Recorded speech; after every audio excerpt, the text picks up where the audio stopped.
A2Gs, they GNATs, they really just next. Scratch them off, power balls. Look at them spinning, they really spin offs. Getting me dizzy, give me a headache, maybe want to tear my head off. I could really use the Tylenol. Candy rappers talking good and plenty, it's really too many to mention, but no, I'm tired of y'all. Suck to infinity, you could never be my enemy. You make me look good, I should be hiring y'all. I'm reborn, I'm basically the man again. Made the world stand still, they amazed, frozen like mannequins. Kick the door off the hinges, make way. Someone needs banish shit. They ain't think I was able, but I'm came when it come to savageness. I'ma finish it. I'ma finish it. I'ma finish it. I'ma finish it. I'ma finish it. I'ma finish it. I'ma finish it. I'ma finish it. Still got a little fight. I'ma finish it. Still got a little fight. I'ma finish it. Still got a little fight. I'ma finish it. Still got a little fight. I'ma finish it.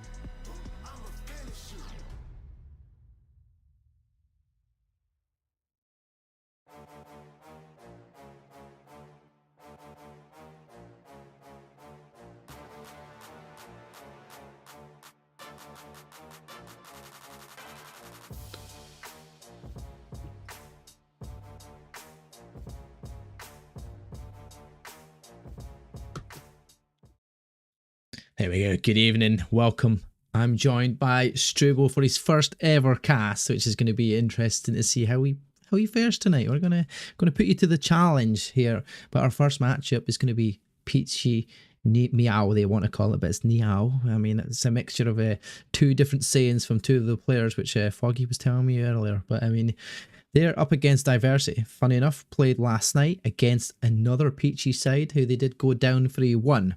So, I mean, this is going to be Peachy versus them once again. They're going to try and get their own back from a Peachy roster. But how are you, Struble? How are you looking forward to this matchup to start with? I'm doing great, Mark. Thanks for having us on. Just hopefully we get a good game of Call of Duty tonight. Been looking forward to it all day. And yeah, some new names I've not heard of before, so excited to see how they get on.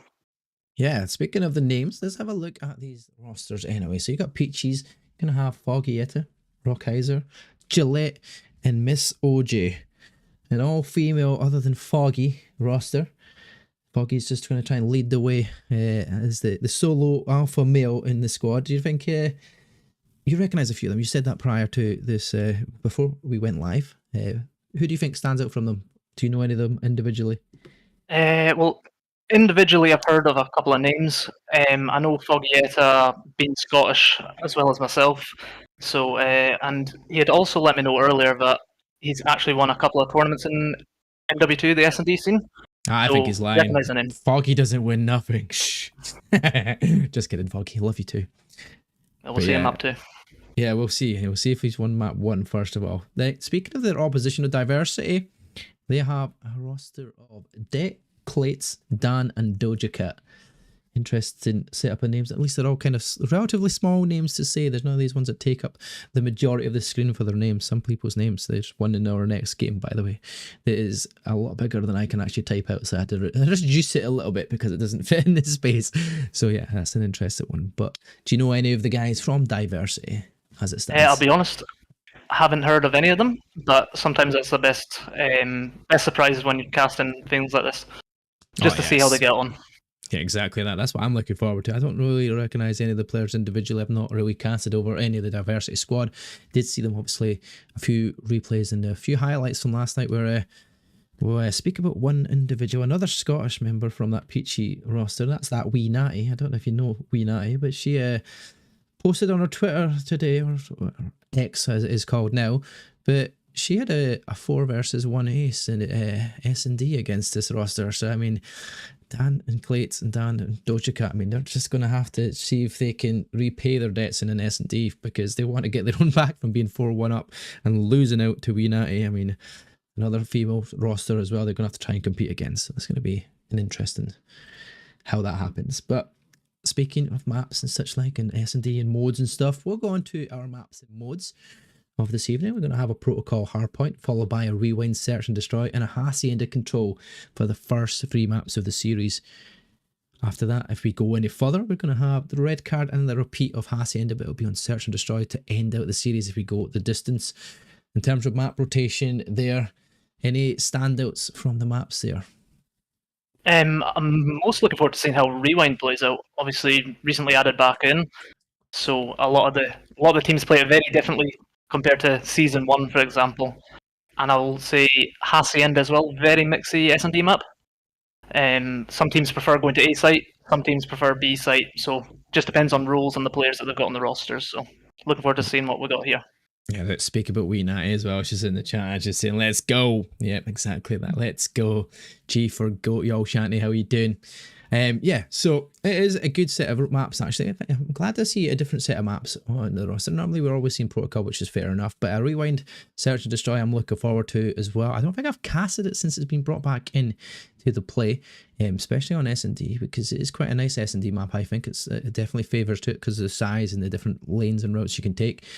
Hacienda, this is the typical control map choice for a lot of teams recently as well, since that got added into the roster. And then Hardpoint for a red card. I hope we go there, because a red card Hardpoint, it kind of benefits teams that know the rotations and can pick up the spots for spawns and making sure they hold off the opposition, whereas you don't really get that on some maps like Skyline, where it's just bang out maps, which you just see people just smashing it through the front door and hoping for the best.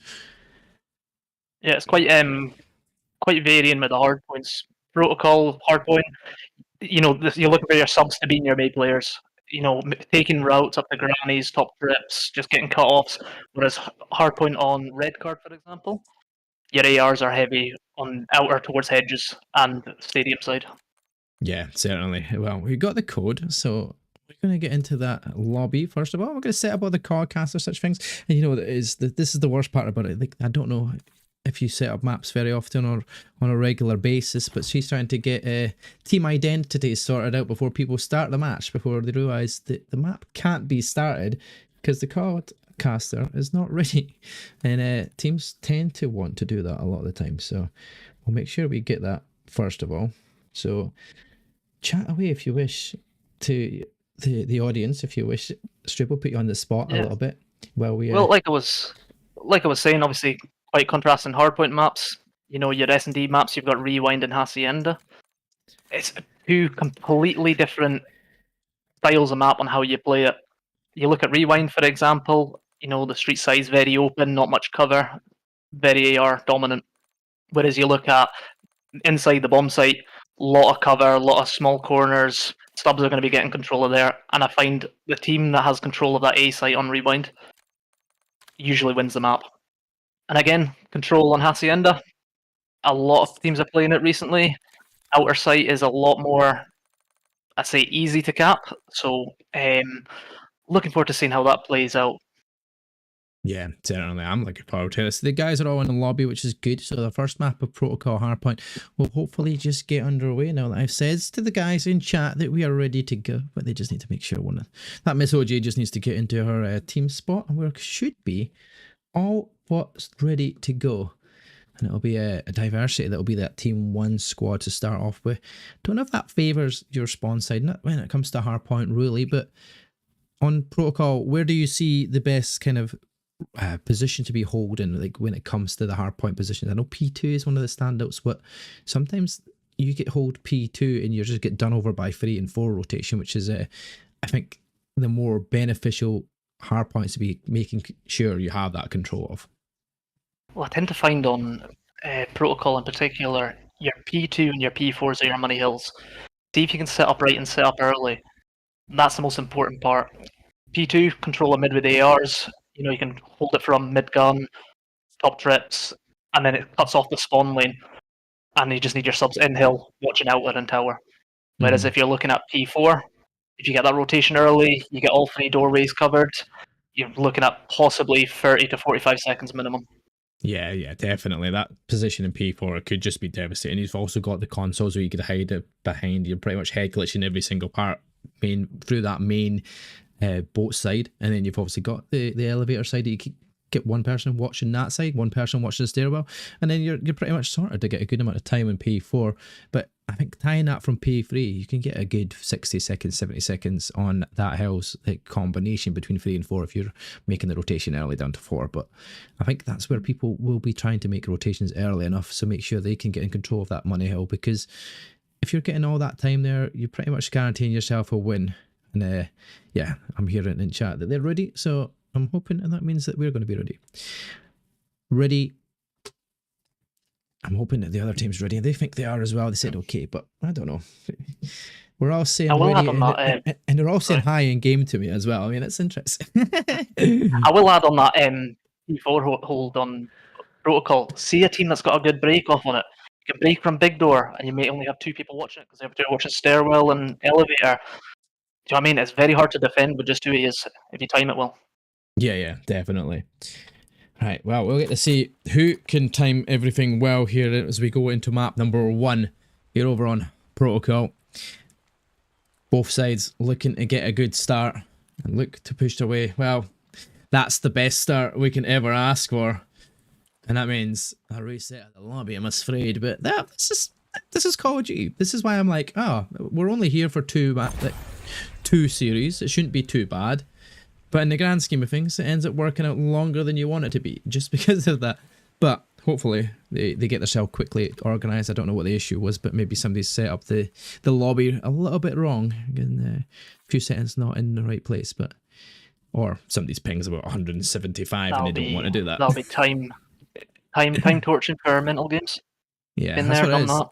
That's what it is. Oh, they've even got a new lobby. Oh, I'm not liking that. I don't like that. This is where I'm like, oh, I should be able to get the next match in by 9:30. Should be fine. Yeah, we're all good for it.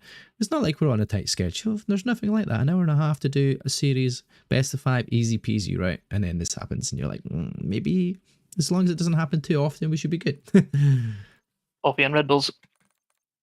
Yeah, I thought you said vodka and Red Bulls. It just reminded me of my youth. Like, that's definitely not going to be the case for me anymore. But vodkas and Red Bulls, I'm pretty sure it's just a heart palpitation waiting to happen for me nowadays at my age. So they're regular every single weekend and every single student night. But don't know what your go-to is. I don't know if you like a bit of drink or that at all yourself, Stribble. But yeah, nowadays I think in my age now, I've gone from the vodkas and transitioned to rum.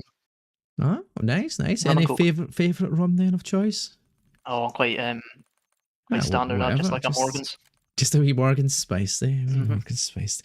With Coke, did you say? Yeah. With Coke, yeah. Yeah, that's fair. There's I'm sure there's one, right, that's, I don't know if it's a rum, but whatever it is, you mix it with Coke and it's like Dr. Pepper, but I'm sure it's one of the, it tastes like Dr. one of the Pepper. Dead Man Fingers ones. Yeah, I mean, I've not had a rum for a long time. Like, they tend to be something that just doesn't agree with me.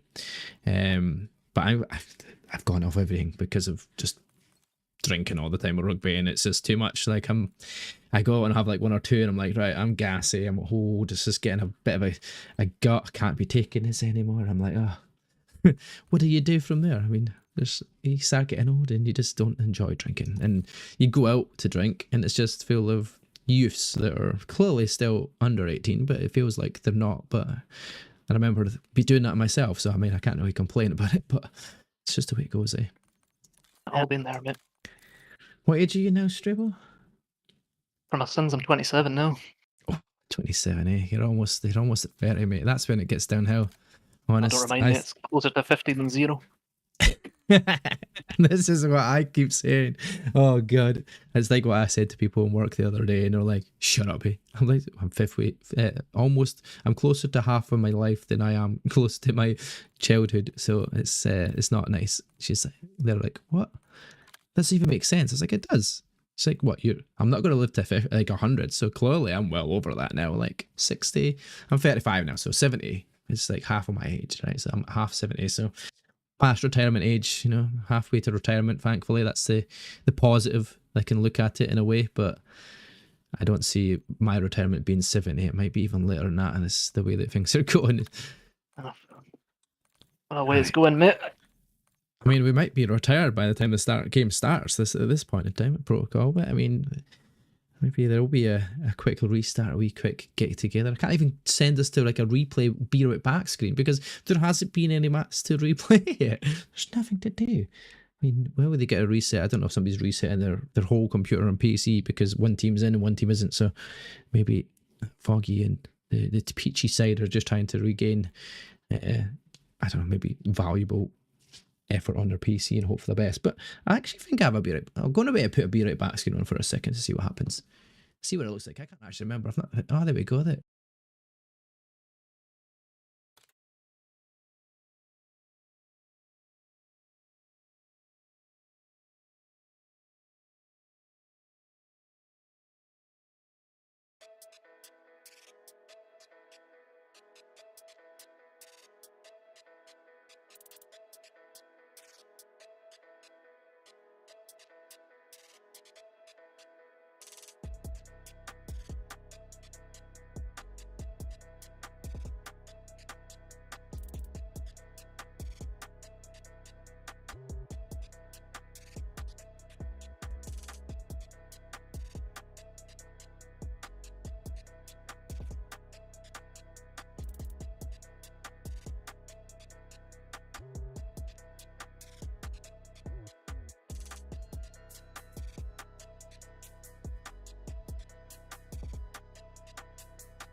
Okay, we're getting back in to the game, ladies and gentlemen.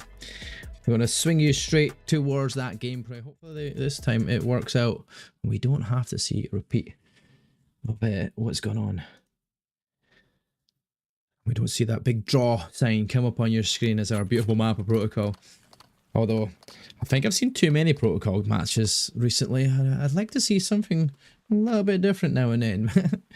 Here we go into it. They're showing us that beautiful scenery, which some people have taken a dive off of when they don't want to lose, especially if it's S&D. They'll just be like, right, we're not giving up a kill, we'll just jump into the water. That's the best way to do it. And it should be kicking off. There we go. That's it. The countdown timer's gone. The screen's on, and we're ready, and we're into map number 1, Diversity versus Peachy, NYEOW, whatever you want to say. But here we go towards P1, and the first blood's going to go the way of Diversity. Try to get on a few, but can we see a few good kills in the feed? It's like 2 for Foggy. He's actually changed his name in game as well. Foggy Freaky. I mean, I don't know how freaky he is, but he's not getting freaky there as he is finished off. Yeah, it's a good hold from Diversity off the rip, because we really want to be keeping... You really want to kind of get the first kill, soak up some of that time, and then try flip them out. Rock Heiser just now is currently on a little streak there before she does end up falling. That's a good amount of time though here on P1, and Diversity Squad are just getting absolutely slayed out so far. Here, 21 seconds down already, and Gillette is keeping a little spray going herself as well. Over towards P2, Dan and the rest of Diversity are trying to make their moves, but Gillette's cutting them off on the passing, but they do get that first set of time on the board. Yeah, Peachy Sports really coming into their own here. 29 seconds on P1. No mean feat, and they've got the spawns. Ideally, they can set up well, get these first wave of kills. They can hold that, and then they can soak up even more. It seems like Dan getting a double there. That was nice there. He finds Rock Heiser, Gillette, and gets onto the time here to slow it down, but that nade is perfectly placed there from Foggy. Now they're holding the time though for a few seconds, but they managed to slay it out, and the rest of Diversity are complete and utterly wasted back into spawn, and Miss OG is going to drop back after a 4 spray once again. It's one more wave of kills for Peachy here. Their Diversity squad's probably recognising that they need to get ready for P3, pushing through mid. If the ARs could hold it, but they haven't. And they might be through. They can get the lanes, they might get the spawn. Yeah, I feel like pick number 4 there. That's Clates that's pushed up a little bit down that side barrows there. Foggy knows he's there at least, and he's going to be able to dip back and get back towards that hard point. From players in, it's Doja. He finds that one pick. Spawn style favouring the side of Peachy as well. Yeah, Clates is in a good position to try and flip them out, but I think Rock Heiser's seen him falling up and gets the kill, so they're going to keep the spawn for just now. They know they're going to spawn Granny side, so if you can get the ARs up top, watching the front, and the subs on the hill soaking up the time, they should be up by another 25 points. Oh, that read there from Miss OJ. She's absolutely beaming so far. 7-3, she's going streak of 2. Is she going to find any of these two? The answer to that is no. Nobody else is finding it. The hard point is broken. Scrap time going the way of Diversity. And now you've got Gillette trying to hold down bottom in towards P4 and manages to find the 2 kills. Maybe a third will add to it. There's the 3 in the feed. There's the hold, and there's P4 in control of Peachy as it's just about to pop. Well, Gillette did say to me earlier that her first COD was Call of Duty 4. A long time ago now, coming up 15 years. But she first started competing in MW2 and really showing her prowess there with that 3-piece. Getting the money hill, soaking up the time. Especially important after such a big hold on P3. Oh, certainly, and they've got a massive lead so far. They're going to get past this 100-point mark here down on P4. And that's going to be an 80-point lead for now. Break does come in, Clates and Doja Cat finds 2. And now it's going to be Doja Cat finding another. But Gillette will answer back with a 2 of her own. Oh, that's another 3-piece in the feed. There she goes. Past the 100-odd mark, and they're 80 points to the good against this Diversity squad. And Diversity are not going to be liking the way that this is going so far. That's absolutely disgusting from Gillette, actually, that 3-piece. You know, you actually looked at it, it had a massive 2-piece down there to break it, and then she just responds with 3. It's, like, sometimes when the kills are coming in, and you just cannot get the map controller to stay up for longer than 5 seconds, it just throws you off your whole game completely. Yeah, but Dan with a big 2-piece there on P1. As I said, Dan's just found 3 in a row. He's finally finished off, and if it's anybody that's going to finish you off, it's going to be Gillette. That was from up top. She's found a second as well. She's 19-9. Double figures and double positive. It is disgusting so far from Gillette. Foggy, though, on the other hand, he's one that's trailing behind a little bit on the kills department here. He's only gone 7-12, but 26 seconds on the time as well. He's not even holding the time, so he needs to up his game a little bit. But the way that this Peachy roster are playing so far, I don't think Foggy needs to do too much, really, because everybody else is doing, well, tremendous at this point. Yeah, you have to, you're going to look at the scoreboard and think, you know, Gillette's having a monster game getting kills and that even Miss OJ, the kills she has gotten have been like 2 pieces in hills or getting the cuts, holding spawns. She's doing the work that you don't really see in terms of stats, and it's, you know what I mean, they're almost up 100 points at this point. Yeah, it seems like Dan's one of the players that you need to try and have a good game, and the rest of the players needs to get behind him a little bit here, as Dan does manage to get a couple. He gets himself into the hard point, and P2 is in control of them, but Rockheiser is watching Gillette clear the way once again. A 7 spray in a row, now building towards this Hellstorm missile. Going to stay on time as well, build even more seconds and more points towards it. If he can get one more kill here, she might actually have that Hellstorm in the back, but she is finished off just at the wrong time, and that's Cast a Curse at its best. Yeah, no, it's a big 4-piece from the guys on Peachy. Yeah, you just have to say that the mid control with the ARs on Peachy is just holding on this map completely. Diversity cannot get out. But saying that, 4-piece. Yeah, it's nice all down and they're going to be there. setting up for P3. They're going to be in control of P3 and the chance to get their spawns held, which is perfectly needed. Det though, shot on the back. Now Clates is going to have to read that. Players are going to start coming up through Spiral or up through the sides, and they're trying to make their way towards the spawn. Clates finds and reads one. Looking for that trade though, it is Gillette, manages to get one, can't find the second. You've got Miss OG now to be the next person to get into that hill. Finds Doja Cat, tries to snap onto Det, can't do so, but Foggy's there to answer another one back, and that'll be enough players back and forward. They're going to get the break in, but the spawns are still close here for Diversity. Yeah, I have to say, you're looking at the scoreboard and seeing Doja Cat going 11 and 12 and 20 now, but see, just before that hill popped, made a great play pushing around the back, getting the spawns. It was just unfortunate the rest of the team couldn't hold the push from mid, and they got broken pretty easily, but this has just made this hill really scrappy and time going back and forth, so neither team really getting a good hold on it. But if you're Diversity, you're just kind of starting playing the momentum a wee bit and transitioning down to P4. Already got 3 in. Let's hope they can hold it. Miss OG finds one. Foggy gets some damage onto one and gets a kill on the other. Doja Cat though is staying alive. Dan's going to come down to support.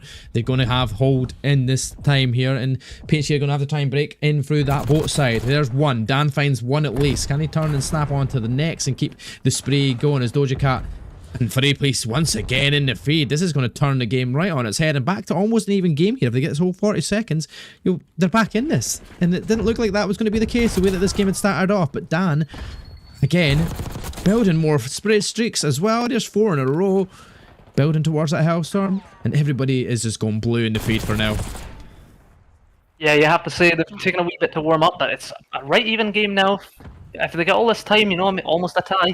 Doja Cat with a massive 2-piece to hold it. Probably not having the best of games overall, but slowly picking it up. If they can hold it for this last 10 seconds, they're in a good spot. Do you think this has came down to a little bit of I don't know, like, you know, when you get too far ahead of yourself and you think, right, this is going to be a whitewash, we've got an easy game here, and then you just switch off for a few seconds, and before you know it, like, you're getting killed left, right and centre. There's 3 in the feed, 1 blue, make that 4 almost in that whole feed. And now Diversity look like the stronger side as it's gone from P3 to 4. Now they're getting control of P1, and you've got Det on that 5 spree as well, and he's starting to stay and get the players back a spawn, because expecting Peachy to be spawning that P2 side, but well, P3 side, yeah, you had Gillette spawning out there, and then someone else got a split with him. I believe it was number 7, but they've managed to hold this side off the rip, but Peachy's still on the hill. You have to say Gillette slowed down a wee bit. She was 18 and 9, now 28 and 19. Still a respectable score, but slowed down, and that's allowed Diversity to kind of get back into the game. They're almost at a tie. That's Clates on 5. Gonna add a 6, maybe even a 7 if he reads that one towards Barrows. Just gets shot in the back. There's a player already set up for P2. That's going to be Gillette. The 2-man challenge comes in. Diversity have got the chance here to take the lead for the first time in this map, and it looks like that's going to be the case. Oh, as the contest comes in bang on even. What is the chances? No, it's an interesting play to see Diversity trying to hold it from this side. Usually the preferable side is the side Peachy's attacking from, to defend the hill from, but and just like that, they've managed to 3-piece it and they're down. You really want your team, as soon as you get 2-3 down on that P1, to try and flip it out instantly. But they haven't managed to do that. They do have the spawns though if you're Diversity now that they want to attack, defend it from this side, but they don't have the control of the hill, and that's the worst part about it. If they can find some good kills maybe the chances to get in and get that time and get the position held, but it's not looking that way. The scrap time is going to go towards Peachy. They've got it to 215. By the end of this, it'll be about 230 maybe, if Dan can stop it, and he does do that. That's good for them. They'll get the scrap time, but setting up now. Miss OJ is already in the back. The players of Peachy have the spawns here for P3, but there's already one member inside, and that's Det. Going to have to deal with that. Yeah, it was 20 seconds left, and you know, diversity starts spawning out. It's one of those ones you don't want the score to get too high. You know, you don't want to leave too much scrap time on the hills when it's this score. But they got caught in between, and they allowed one of Peachy Esports to get through and flip the spawn. So this, I'm expecting another scrappy P3 again. Oh, Foggy with a nice stick of the nade as well. Puts off the players of diversity. 25 seconds, they've got a chance to win it, but a team nade comes in from Rockheiser. Thankfully, their teammates are still in there, and they're still going to hold this time. Can win it here, there's still time. There's still that chance, but there's going to be players having to try and make that break and force a way in through that front door. 1, 2 players do make it in. Gillette finds 2 of them though. Now, can't find the third. Diversity keep themselves in the game for now. It was initially looked like a great break from Diversity, but Gillette's just popping 2-piece after 2-piece. Yeah, Gillette's so close to that 40 bomb as well. She might actually get that before the end of this time, but 12 seconds to win it here on P4. Oh, Foggy can't win that, but Gillette's going to be the player down below. Foggy's all of a sudden, and Gillette missing all the kills, but at least Rockheiser still there for 1 more second is all they need. 2 players push in from Diversity, and they keep the game alive, but it's only 1 small break needed, but they can still win it. It could be anybody's game here. Oh, it's 2 down. It's 1 second needed for Peachy. The problem for Diversity is they need to hold this whole 28 and get the P1 rotation. But they're holding it well. They've not even got the chance to win it here either if you're Diversity, so it's all about the next map no matter what. If they hold the remainder of this time, Det's on a 5 spray.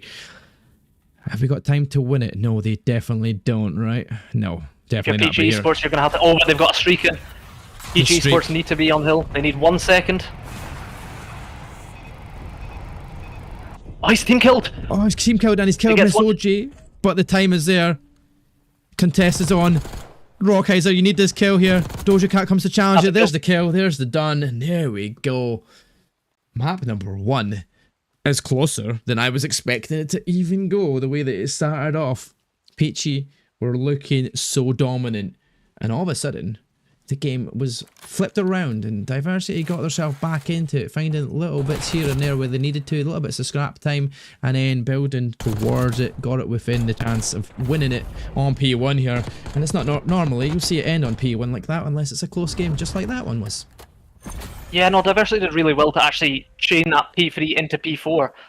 I managed to hold it there for as long as they did. You know, that was almost a whole hold. The problem was they just gave themselves too much to do from the early stages of the map. Yeah, I mean, Gillette and Rockheiser, they're both on 38 kills. I'm thinking they'll be happy with that ending for them in terms of kills, but I mean... Sorry, go on, Mark.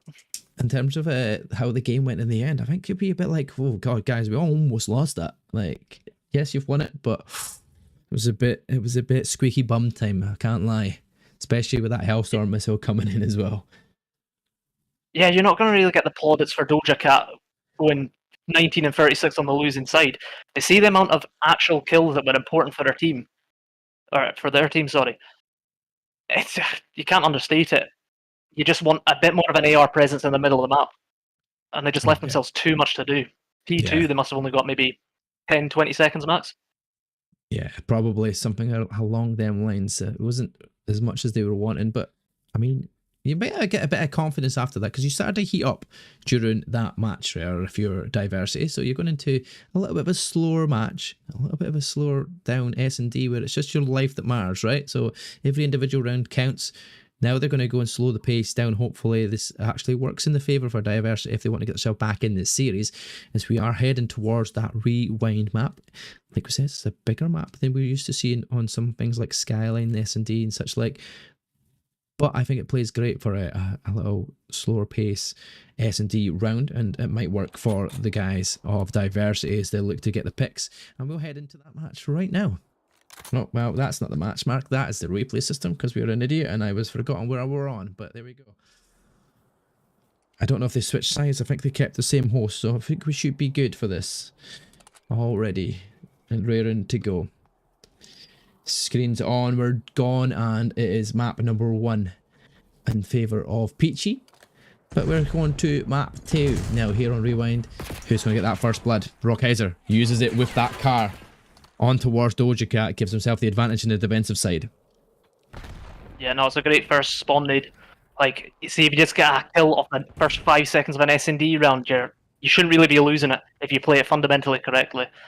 So it's interesting to see they've done their homework on where they're lining up nades and break-offs, but they're playing it a bit slow off the rip.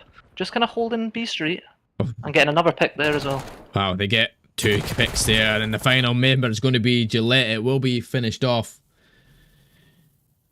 And yeah, a quick turnaround after finding the first blood going against them. They find 3 in the feed, and then the final member is Gillette. I'm sure it was there. Oh, yep, there we go. She finds 1, but won't be able to react quick enough to find a second, and it would have been a difficult task either way because it was 1v3, and yeah, that's a difficult one to win in any game.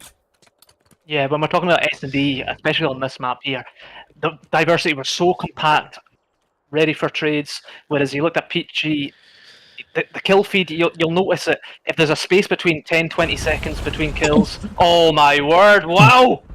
Det has his det collected. He finds 3 in the fade, and oh my god, the perfect nade. I seen it coming right in front of the face of Gillette, and now you're down to Rockheiser on her own, and that is going to be dealt with very quickly. The nades are going to have to be stopped. You're going to have to find a way against that if you're Peachy.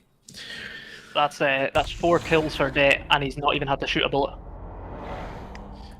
Yeah, look at that. Great one is. Yeah, Det, I have to say, I've not you know what, he was watching, I think it was it Skies that posted a video about this one? I think this nade spot. I'm sure it was. I'm sure he posted a video about it on Rewind. See that little point of the fast forward video store? Just above there. Take a wee jump over that. That's where it goes. Oh, there we go. There it is going again from Rockheiser, this time trying to answer one back for themselves, but the diversity squad are wise to it and know not to go there early on. Gillette does get the first blood though. Plates will answer back with another. This is where it slows down a little bit now. It's 3 versus 3, surely. Again, like we're saying, you're just looking at diversity, how compact they are for trades. Gillette gets that first pick, which is massive, but can't get out early. Det somehow finds that 1. Clates will find a second. Turns onto the 3rd. Can't do it. 1v1 position we are with the bomb. Almost went down, but it is now lost, and it's sitting around A point. It's going to be down to Miss OJ and Dan. Dan gets the timing, and he gets the raid. Diversity go 3 to the good here in S&D. I said it could work in their favour as it's a slower kind of game mode, but they're not playing it slow. Well, you have to say, diversity seem a lot more versed in S&D than Peachy off the first 3 rounds. Sometimes it can suit you in your favour going for a fast-paced hardpoint, just slowing it down and playing S&D. Like they say, S&D wins you championships, and diversity well on the way to taking this map too. Yeah, definitely. This is a good start, and they want to keep that going. I wonder if Det, I'm going to go on board with Det here, because he's defending, but I want to see this nade spot. There he goes. See if he gets it again. Are we going to see a feed going? Nope, slower this time from Peachy on the attack. Miss OG though is going to come into the first gunfight. Will be the first blooded though, and it's Clates with the first. Yeah, you're looking at the way Peachy are playing. They don't really know where to hold because they are hitting from all sorts of different ways. They're also cautious of that spawn nade as well, so you've noticed they've taken the B Street wider, but it just opens more of the map for them. Yeah, Det got a good read there as well on towards Gillette. Does find that kill. Now Foggy is going to be spotted as well. His teammates found out. Clates is there. Now it's all down to Rockheiser. And once again in a 1 versus 4 situation, that's going to be answered back. This is just too good here for the diversity roster. They're just looking great in S&D, and it's 4 now up already. I have to say, seeing this diversity team, it looks like a team that's maybe started off on S&D and transitioned into respawn. Because Peachy just... They don't seem to be holding the cuts that they need to be, and it's allowing diversity to just get full control of the map. Yeah, they're definitely in control of the map for sure. Now, let's see an attacking round. You've got Det, 8-1 so far. Doja Cat, though, hasn't yet to find a kill so far because everything's going the way of Det for the most part, and Clates. Still throwing those spawn nades off the start.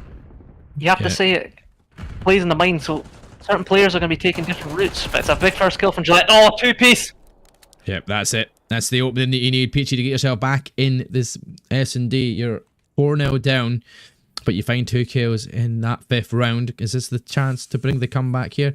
4 versus 2 in defense. You should go on and win this one, but as you see on the mini-map there, Diversity are sitting back, well back in their spawn and just holding lanes. Yeah, they're just trying to. They're in a 4v2. They know it's quite a hard win, so they're just hoping someone scams by pushing out something they shouldn't. Peachy playing it slow. They don't need to retake. If I'm Peachy, I'm looking at maybe defending one bomb site, and you've got 4v2 to retake the other one.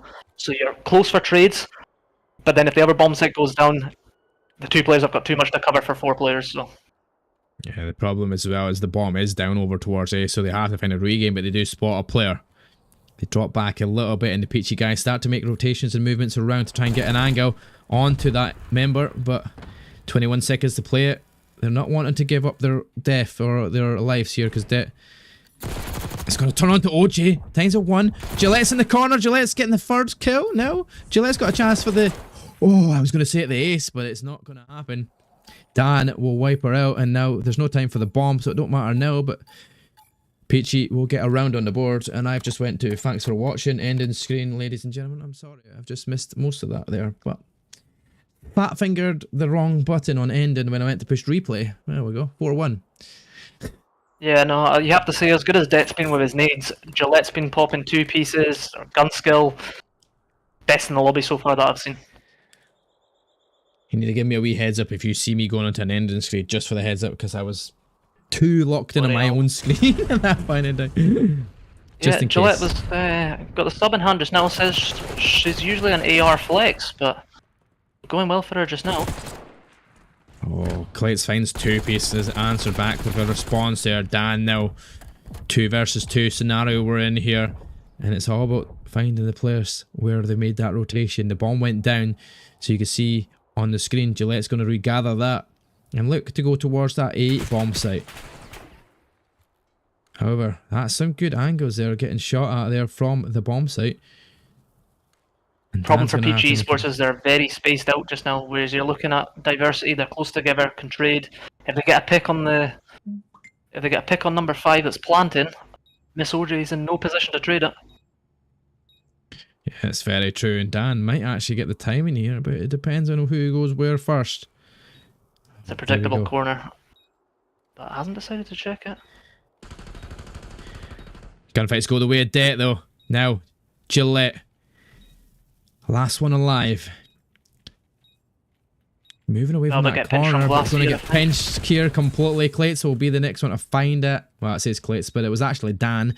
We'll find that. 5 in a row from him. And he's going to get the diffuser, and he's building towards them streaks as well. Yeah, again, as we mentioned there, the Peachy Esports were just too far away from each other to actually trade it. If you get that bomb down, you get back. If you're going to play blue side, maybe the other one plays stage. So you're at least in somewhat of a proximity to actually, at very least, trade a kill and make it a 1v1. But Diversity played it well, bunched up together, got the both kills and got the defuse. Yeah, well, map point here for Diversity. They've got plenty of them in hand as well. It's going to be a tough ask for Peachy to get the reverse win on this S&D here, but where will we get the first blood coming from early on here? As you're seeing shots coming from Rockizer down the mid-map, but it's Gillette that opens up the kills. She's traded out there by Clates, and now you've got a 3 versus 3 scenario. Bomb canister. Yeah, I'm unsurprised. Unsurprised seeing Gillette playing into A site so much. Your sub control in A site vital on this map, but unfortunately just gets traded. So I'd maybe try have someone in there with her. Clate's about to make a. Oh, it's like ring around the rosy. Gets a kill. Yeah, okay, now you need to team up, punch up. Peachy having to drop back a little bit towards her spawn though, and looking for that B bomb site, expecting maybe players to go that way. Maybe, I don't know. It's a bit of a strange one. They're taking some shots down the lane though towards B. That means Clates is going to go on the hunt. If you're looking at Clates here, you don't really need to push out unless you're definitely going for that B bomb plant, which they have. Clates, you just need to hold. You don't need to push. Bomb goes down towards B, and then Miss OG has got it all to play for here. 1 versus 2 scenario. Bomb down. 35 seconds to play it. Can she clutch up here? It was risky business at best there, and Diversity will take the S&D 6 rounds to 1. Yeah, I have to say, Diversity, they've played well over the map, but see that last round, they could have where Kalitzis pushed out. All he needed to really do, you had a 3v1, you just needed to sit behind that counter and make sure that player from Peachy doesn't push around that side. Your 2 teammates are on bomb side, got control, you've got them trapped, but ultimately it doesn't matter. Yeah, I mean, look at that on the score. So you got Det killing 12 and only down twice, but you have Doja Cat 5 rounds goes to nothing really in the grand scheme of things. But that makes it a 1-1 in the series, and a 6-1 win on an S&D was pretty dominant here going in towards that control. And knowing the way that Diversity were playing near the end of that hard point, we go into another respawn towards Hacienda, and I feel that there's a little bit of a momentum shift there, because the end of that game was Diversity's going their way, and then they win a very, very dominant search and destroy. Do you see them keeping this momentum going into the control? You know, control's a bit of a medium gameplay between hardpoint and S&D. So you've got fast-paced hardpoint, slower-paced S&D. Control's maybe that sort of middle ground where you're going to be trading, especially on a map like Hacienda. So it'd be interesting to see who has a defensive side first and how they approach. Yeah, I wonder if they will swap out the map here or swap out the players and stuff going into this next one. But there is 1 player drop from the lobby for now. I have to say I'm a bit surprised there wasn't more of a response from Peachy in that 6-1. As Foggy had mentioned earlier about winning S&D tournaments in MW2, so probably not transitioned over to this game, but Diversity just looked very well rehearsed, and I don't know if they've been practicing scrims S&D on that map. Yeah, maybe so. Or maybe it's just the fact that it is rewind, and maybe Peachy haven't had the chance to get themselves in the rewind practice. But with Diversity, maybe they've been the ones that have been alright. We need to get back on the grind with this one, because it is a new map back into it. Like, we have played it before, but things have changed. People have got used to the movement and used to the motion in Black Ops 6 here. And that's maybe changed things around for how the game plays out now that they've got kind of used to it. So they know the pace of the game. Feels like we're here in chat. I think they're keeping the same teams again, which makes it even easier for me as a broadcaster. I'm trying to change podcaster and such like. So we'll change that scoreboard, because Team 2 will be finally adding 1 on the board. And it's a 1-1. Yeah, it'll be interesting to see how this one plans out. Yeah, Hacienda, a very old school classic map that we all love to play on, and sometimes we get a bit fed up because we've seen it on another COD prior to this one. But I mean, what do you feel when it comes to control? A side is pretty difficult. There's so many angles to come in from on A, but see, when you're on the attacking side, there is a lot of people going straight in. I'm going to tell them in chat that we're going away to go live. Ready when you are. There we go. Let them know that they're ready to start the map, because otherwise we could be here for ages, because they'll be listening to me speaking and talking a lot of baloney. But yeah, the Hacienda, I feel like B, if you full rush it on an attack early on, try and get the ticks early, is a good strategy going forward for this one. And then you try and finish the B, give yourself the extra minute, and then go towards A, try and get some kills in the process. But A is definitely a really hard area to be kind of hitting up on. Yeah, no, I mean, every time I used to play Control, I quite like the mind games of it. Everyone expects you to go to that outer control point on B. See if you can off the early rounds where you've got plenty of lives. Try sneak a couple of ticks in there off the first break, and then you know your easier point, you can go and get free, and then you might have, once you've captured a minute, to get that 1 extra tick on A. It makes it a lot easier. Yeah, certainly it will. But let's see where we start off here. It'll be Diversity, I'm sure, on the attacking side, and that is right. I'm putting Peachy as two up, but they're not 2 up, sadly. On the other way around, but there we go. I was expecting players to switch sides, so switched it on the wrong way around, and you're in. Nades coming out, the early push going outside fences here, but Rockheiser reads it well, finds the 2 in the feed, and all of a sudden pushes you back on that early stretcher towards B. Yeah, no, it's a great start from Rockheiser. I expected Diversity to use their utility more, especially on the S&D. Nades and stuns over. If they can get one onto that tip, because it's predictable someone's going to be there holding it. Yeah, that's true. Miss OG though stops the tick progression on towards A. They're getting players pushed up into the spawn, and now watching your angles is Gillette going to clear A for now. But it's back and forward. It's 1-for-1 pretty much here in the kill feed, as we're seeing a little bit of an advantage for Peachy, only just from the early starts that Rockheiser started off towards that B site. But now it's all about finding early picks and a few good kills here for Diversity to open up one of the two zones. But it's not going that way, as you see two going down. Make that for A. They're all going to be pushed back in the spawn. The only person that's going to deal some damage is going to be Det. Does find one. Has to start thinking about slowing down this time here and goes towards B, because that's the place where they started making a little bit of push and nobody else is going to come and support him, which is a bit surprising here if you're Diversity. Yeah, the worry is now you've only got 25 seconds and get pinched from both sides. The only person on hill. 3 down, 24 seconds to get out of spawn. It's not looking good for the guys on Diversity. Yeah, it does not look good whatsoever. Gillette and Miss LJ will combine, at least getting some shots onto that final member. 14 seconds left to play. All the players are pushing round towards the garage side and coming through mid-map through rock. Dan finds one, Det finds another, but Gillette from up top will find the next. Still adding tick progression here because Det's on the zone for now. Is it going to be one tick made? I think we get one tick. There we go. One tick and Gillette finds two. That's a great two-piece from Gillette. She's been doing it all game long. It's constant hill pressure from Diversity, but they're just getting traded constantly. They don't have the ARs in the power positions of window to hold over them. Peachy have just had a near perfect round on controller. Yeah, near perfect. One tick lost over towards A, but for the start of it from the get-go, Rockheiser opened up the double, and here we're going to see it at the very start.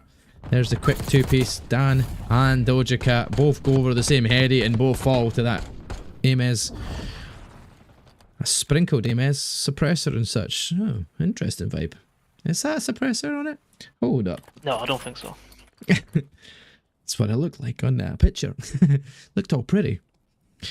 But yeah, there we go. Now, Peachy 1-0 up here at defensive side, but I feel like the defensive side is the favoured side anyway for the most part. It is yours to lose, really, when you're in defence. You've already got the advantage start off, but you then have to then kind of keep that advantage going your way. Foggy opens up the first kill. Dan will find another in response, and now Doja is going to try and take his time to take shots at Foggy there, strangely enough. But there's two players on that zone. Miss OG hops up at the wrong time and does get one tick of progression towards B, so they even up the scores already, and that's very early to get that tick. It's just constant trades over on that B side. I initially thought Diversity did really well to actually hold them off that point, but the Peachy guys are on A now, a bit of a split push. Yeah, might even make a progression on A. They do. That's 2 ticks of progression made early. Good start. Dan finds a two-piece though to break the line for now. They need to try and push back into that spawn. Det finds another 2 in a row once again in that feed. Will fall to Foggy though. And now you've got players trying to push around the outside. That's going to be Dan. Finds one. Foggy challenges, gets the trade. And they're going to push up into the spawns. Yeah, you have to say it's a great start from Peachy. Even this early in the game, they're already 2 ticks advantage on Diversity if it does come down to that last map. Last round, sorry. Yeah, if it comes to the last round, they've got the advantage for now, but there's still 2 more rounds at least to play. Minimum. Gillette keeping the kills going. Now they're going to try and hop that zone, get more ticks of progression. 2 players on it. Players are already spawning out towards that boat side. And they're going to watch Tin, because that's going to be one of the positions where you're expecting. The 2 ticks of progression made. Contested hard point, control point comes in now. Challenges comes in from 2 players. He finds 1. Next player isn't going to answer it back with. They're not going to get the 3rd tick of progression towards B. That's going to be cleared for now, and the timer will start to tick down. You know, it is massively well played from Diversity. You know, they didn't rush in and try and solo Chalet. They waited for each other, gave up that extra tick, but ultimately stopped them capping the whole point, and they've got a chance now to keep them out the point. But Foggy, back on it, raided instantly. Miss OG though keeps it alive here. 10 seconds on the time. They get on towards A. 2 players are there. Couple more kills maybe, potentially. No, Doja Cat clears the way. on a 5 spree before they fall. It's closed off once again as Foggy does make it towards the point. Next, Miss OG can't win her gunfight. Clates will be on a 5 spree as well now. Finishes off Gillette, makes it 6, and there's the win for them. But that was what, 4 ticks of progression made or 3 ticks of progression? 3, I believe, but a couple of body shots in there from Diversity, so I wonder how that'll play into the heads of Peachy Esports. Yeah, they're getting a little bit cocky with it, which is fun in all games. I mean, maybe that's to put some mind games in, see what they can do. But were you a body shooter, Mark? I mean, I can't even shoot bodies when they're alive, never mind when they're lying on the floor dead. So, I mean, no chance. I don't get them dead before I can shoot bodies. I wish. I have to say, it's a massive 2-piece from Doja Cat there, just on that A point, because they were 1 second away from getting that extra tick, and, you know, it just gives them that massive advantage if it does go to the tie round. Yeah, Klitz was about to body shot his own teammate there for a second. Just a wee smack in the back of the head. Tries to get the first kill towards Gillette. Can't do it though. Gillette and Foggy combine to find 2 in the feed early on. Dan though gets his response and so does Det. So that's 2-2. Huge kill from Dan. Massive, and now knows where they're spawning that boat. So Salbert can get 1 here at least. It just slows down the defensive push, but doesn't manage to. Yeah, managed to keep 1 player up there though, and that's going to be Clates. Finds 1, doesn't find the second, the next one comes in. Miss OG's there to find that, and Gillette's hiding in corners, waiting on players to come round and get some in surprise, and it's exactly what they needed to do. Once again, holding a strong defense here if you're Peachy. You know, Clates is actually a shooter. His KD doesn't really reflect it. I'm just wondering if his positioning's a wee bit off. I don't know if he's just recently transitioned to respawn, but you watch his POV, he's good gun skill. Just doesn't necessarily, you know, follow up untraded. Yeah, there we go. 22 seconds, they managed to hop onto the zone. 3 dead in the feed here that went for Peachy, so they're in the back spawn. There's 1 player playing in the spawn of Diversity. They're trying to make these ticks work. That doesn't answer it though, because Gillette is there to find 1. Doja though gets a response, tries to jump down on towards OG. The team trades come in. 17 seconds, 1 tick of progression made towards A. Gillette's been spotted over by Rockside. It's interesting to see Diversity trying to get rock control, because it is so hard to kind of maintain that for a full map, but doing well just now. Almost got a second tick on A. Then get this one. Just play your life there, I think. Extend the time. It's all 4 dead. They're pushed back. 11 seconds. They've got to try and make that push. The 1 player waiting for them is Rockizer, though, in a perfect spot. 1 slides in. There we go. 1, 2. There we go. That's pretty much it. Done. Going to try and jump down for the farthest shin bodies as well. And there we go. The round goes the way of Peachy, and it was only 1 tick of progression made. Yo, smoke the cash. Let's go. It is. I have to say, Rockizer's having a great game. Sorry, I'm just responding back to it. Was that another 1 tick? Did we say? Yeah, they're on A. Yeah. So they're still behind, and they've got no chance of getting defense if you go the distance, which is unfortunate for them, because the 3 ticks that Peachy had made in that first round will make sure they guarantee that defense either way. So I have to say though, I've seen a lot of Hacienda maps go into that tiebreaker round, and the attack team ends up winning it. Yeah, I mean, it's not expected, but it does happen. Rockizer having a great game, I have to say. Been decently well played in hardpoint, but control definitely taking over right now. Oh, they go double nades over towards B. They do get hit themselves with a couple of shots there. Rockizer goes down to 65 HP. Teammate will fall. Miss OG, she'll try to get onto A. She'll fall. Doja Cat will find another as well, and that's 3 dead from Peachy. Only Gillette pushed up. Gonna have to wait for the players respawning in.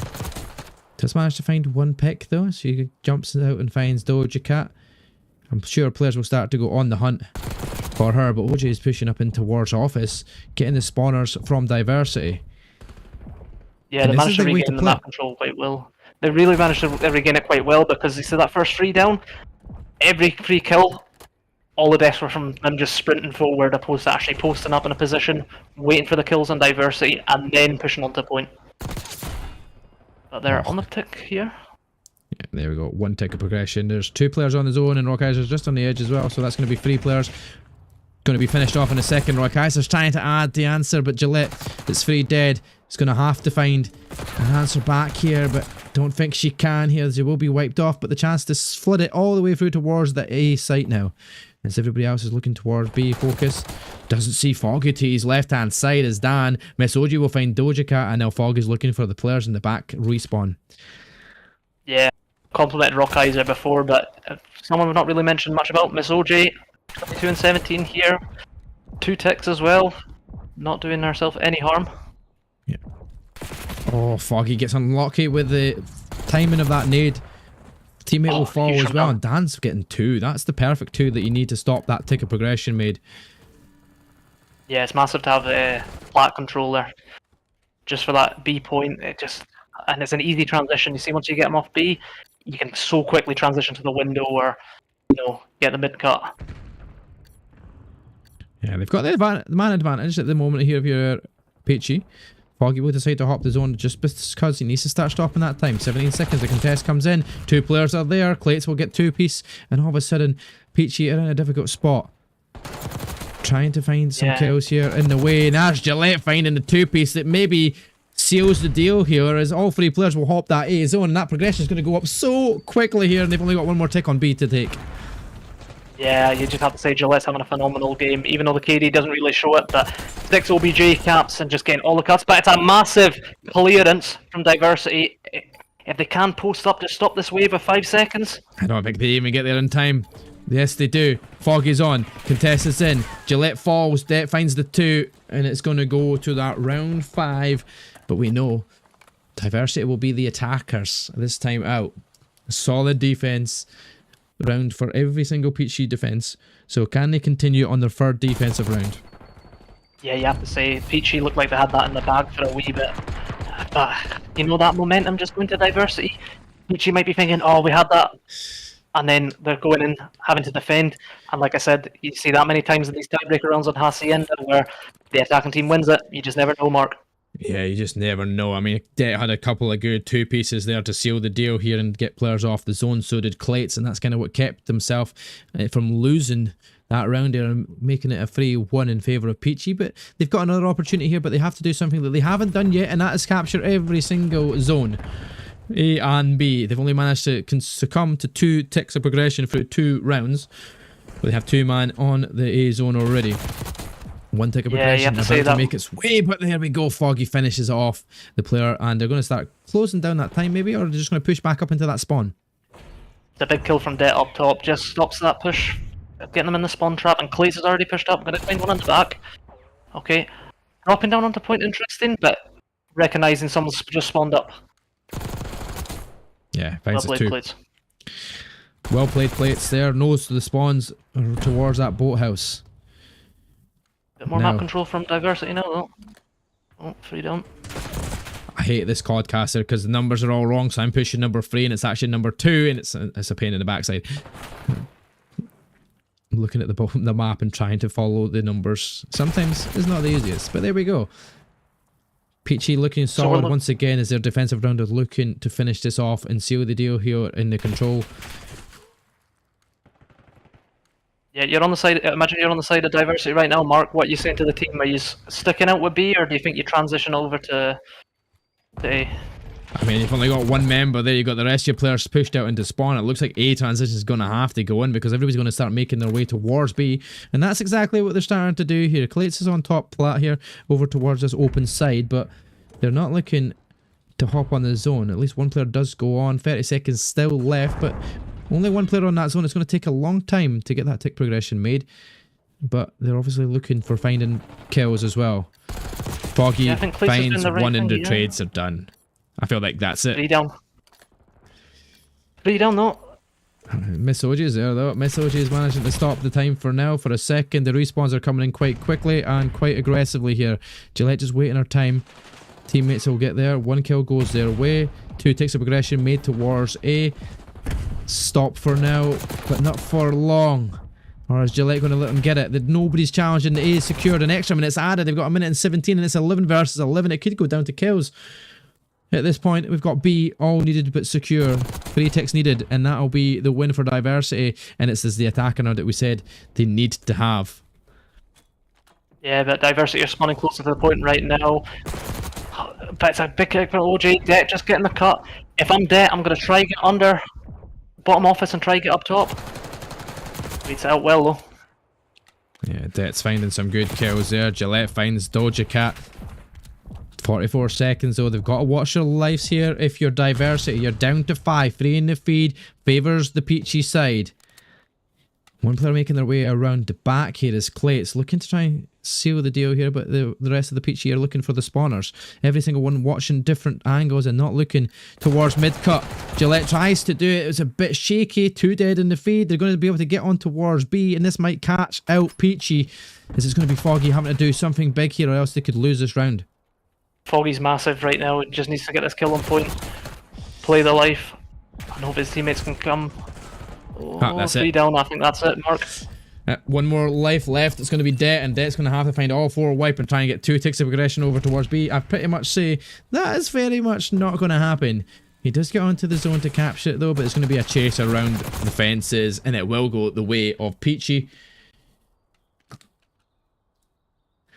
Wow. Yeah. Good solid defenses of your Peachy. I think that's what won you the round in the end, but that was almost a winning round in attack. Got a wee bit techy towards the end there, I have to say, Mark. A couple of kills either way, and if Diversity just got that initial break and played the spawners, you might be looking at a different outcome there.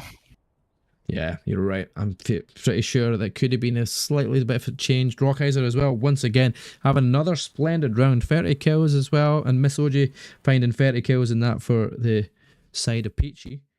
And Peachy, guys, it's no party, no Peachy, no party is what they always say, right? And so far, it's looking like a good party for them so far. They're 2-1 to the good here against Diversity, with one more map potentially to seal the deal here. And we'll be moving on towards Red Card Hardpoint for our 4th map. And I'm glad we're getting to see this one. That's what I was happy with. As soon as Diversity won that S&D, I was like, yes, we're seeing that 4th map. Happy days, no matter what. But I don't know whether these go to switch sides at the moment in time, so we'll just wait and see before they do. I'll ask in the chat. And now that the way that it's swung back on itself there for the control, like you said, it's a bit of slow pace / fast pace at certain times. Yeah, I have to say, with the it sounds typical, but with the control, the team that has the better OBJ ticks, the more kills tends to win it, and that's exactly what Peachy done. We've seen it in the hard point. I think Peachy's ARs are a bit more dominant, a bit more rehearsed in the respawns of what they're doing, rotations, cutoffs. Hard point's massive here, and it's very AR heavy, so Diversity are going to have to up the game a wee bit here if they want to respond and send it to map 5. Yeah, I think if you're Peachy as well, you want to start the way you started the protocol, but you want to try and keep that flow running. You just want to get the early rotations and make sure you solidify your dominance as you have it. You don't want to let the other team get back into it. You don't want your Diversity to get a wee bit into a hot spree as they did last time out on that hardpoint protocol, where it felt like the game would have been won truly. I didn't even think they were going to get 100 point clubbed at that point as well. At one point, it was just like, no, this is not the way I want it to happen, but it kind of went that way. And then Diversity out of nowhere just started stringing things together and got themselves to within 2 points in the end, which is, well, no, 4 points sorry in the end. But I mean, if they do that and you get yourself ahead of yourself, just don't lose your heads. If you're winning by quite a margin, just slowly take that little bit of scrap time. That's all you need. If you've got a 100-point lead, there is no point pushing for every single hill. Just push that scrap time, build the lead, keep it going, and you'll just win it. Like, it'll just win itself. Like, you generally don't have to do anything else.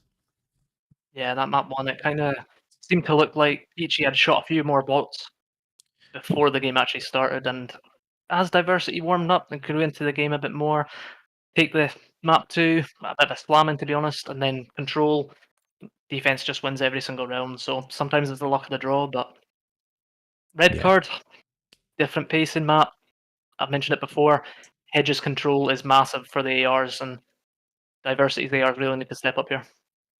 Yeah, definitely do need to step up. And well, we wait for that next map. We're going to send you to some replays here, and hopefully it all nice and works for you. So we'll, from these last few matches that we have been watching, where we get set up for Red Card. I feel like there we go. We get on board with that just now, and yeah, we'll be back shortly once they get everybody set back in the lobby. Can we see a few good kills in the feed? It's like 2 for Foggy. He's actually changed his name in game as well. Foggy Freaky. I mean, I don't know how freaky he is, but he's not getting freaky there as he is finished off.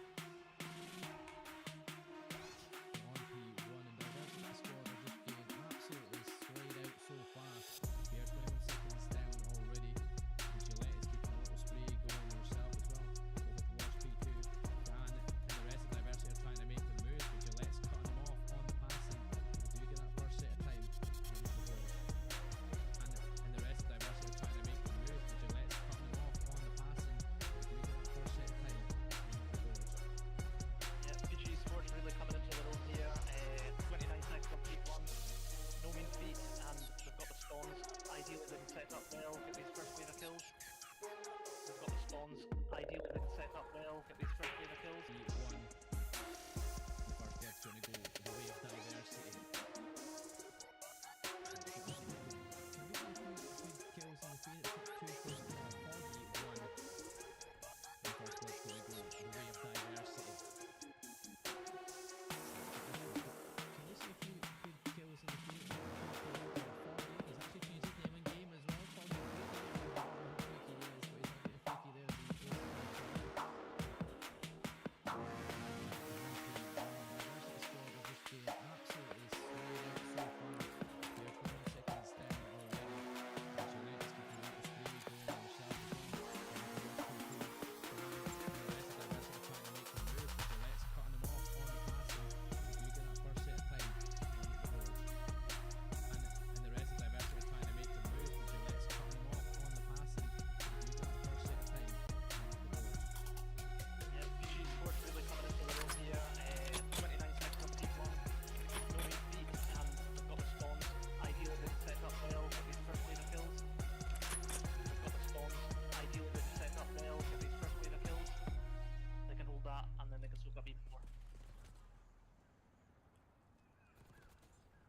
like Dan getting a double there. That was nice there. He finds Rockheiser, Gillette, and gets on to the time here to slow it down. But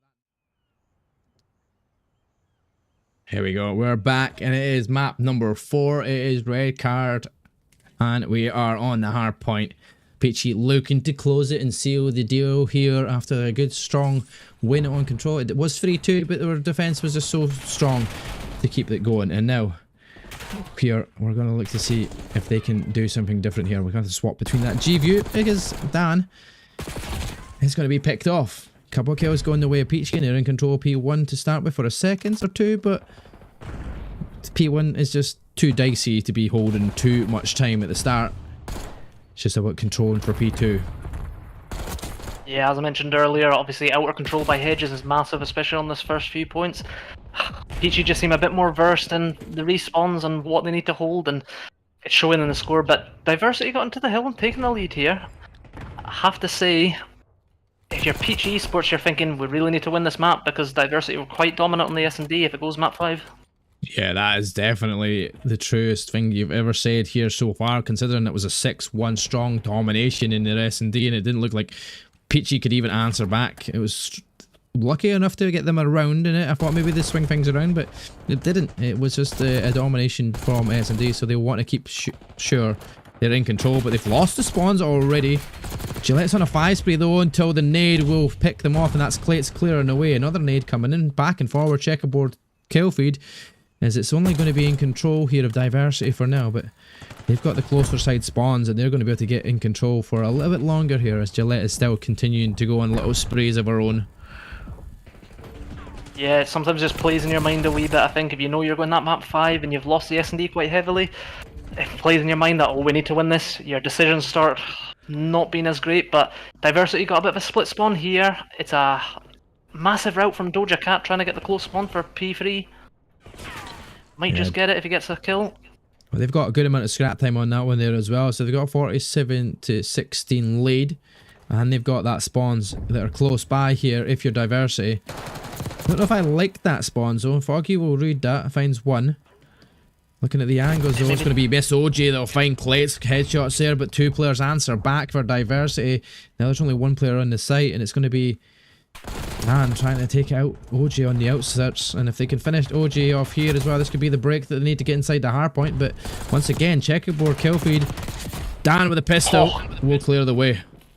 Yeah, great plays from Dan, and great fucking two-piece response there from the guys on Diversity. I have to say, I thought they lost it originally because it didn't look like they were kill tracing. They weren't calling out names, and one of the players from Peachy Esports was just on that stairs to get the kill, but they flipped it. 30 points up, Mark. Yep, that's it. It's looking good for Diversity. It's a stronger start than their first protocol hardpoint was. And now we're into the stage hardpoint where Gillette is trying to stay there, but surely it's going to be traded out here as yet. There we go. Dan finds that. Rockheiser's actually continuing as we spray of her own as well. She's on free, and Foggy's going to hold the time as much as possible here and keep Rockheiser beaming everybody off. Doja Cat is finished, and this looks like Peachy are going to have a strong hold on this hard point. 5 in a row for Rockheiser. Could potentially make it 6 here. Tries to snap onto Clates. Doesn't work out for them, but Peachy still hold the time and might actually take the lead here. I have to say, Miss OJ's actually beaming this map. Mentioned her once on the hard Hacienda, sorry. Started this one off strong, and big point in having our team take the lead. Rockheiser a big 2. Det responding with 2-piece of his own. Yeah, Det gets a 2-piece and gets into the last bit of scrap time here, but Rockheiser's going to get the back players of the rotation and doesn't get any of the kills though, but finds 2 players weak. Gonna go for that stadium. Go through VIP. He's gonna have to try and get the players in the back. There's gonna be Doja Cat. That'll be 1. Rockheiser's gonna find another as well. Gonna be 4 in a row. Gillette's gonna be the one on the time, and they're gonna split the spawns here. He's gonna have 1 player trying to make their way in. Mark, have to say that's just great discipline from trigger discipline from Rockheiser there. People look at how many kills people are getting on the map, but sometimes it's the plays that don't get you kills and just buying time. You know, not shooting, giving away position there.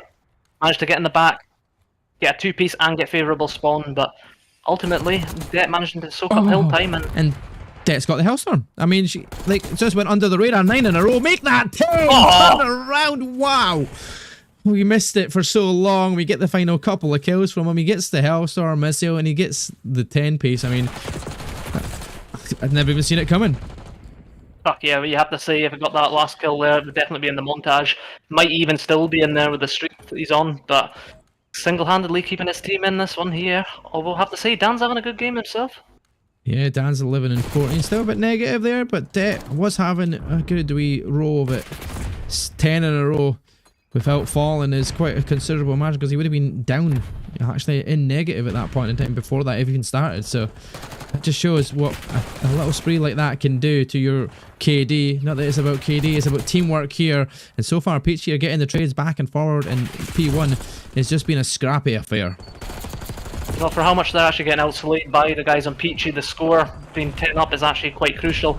We looked at Clates in the last game on Hacienda, picking up some good cuts.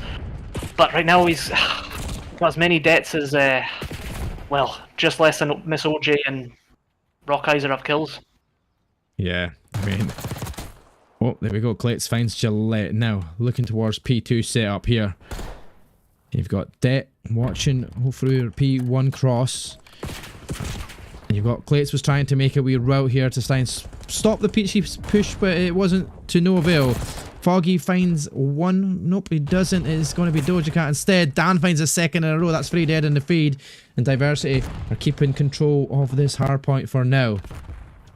You know, I have to say I'm a bit surprised that Clates has transitioned onto a sub for this map, considering he was playing a AR on Hacienda. It's one of them ones. Team roles switching between games and different game modes. It's not something you see often, but yeah, the guys on Diversity doing well. Maybe just needed a bit more AR presence.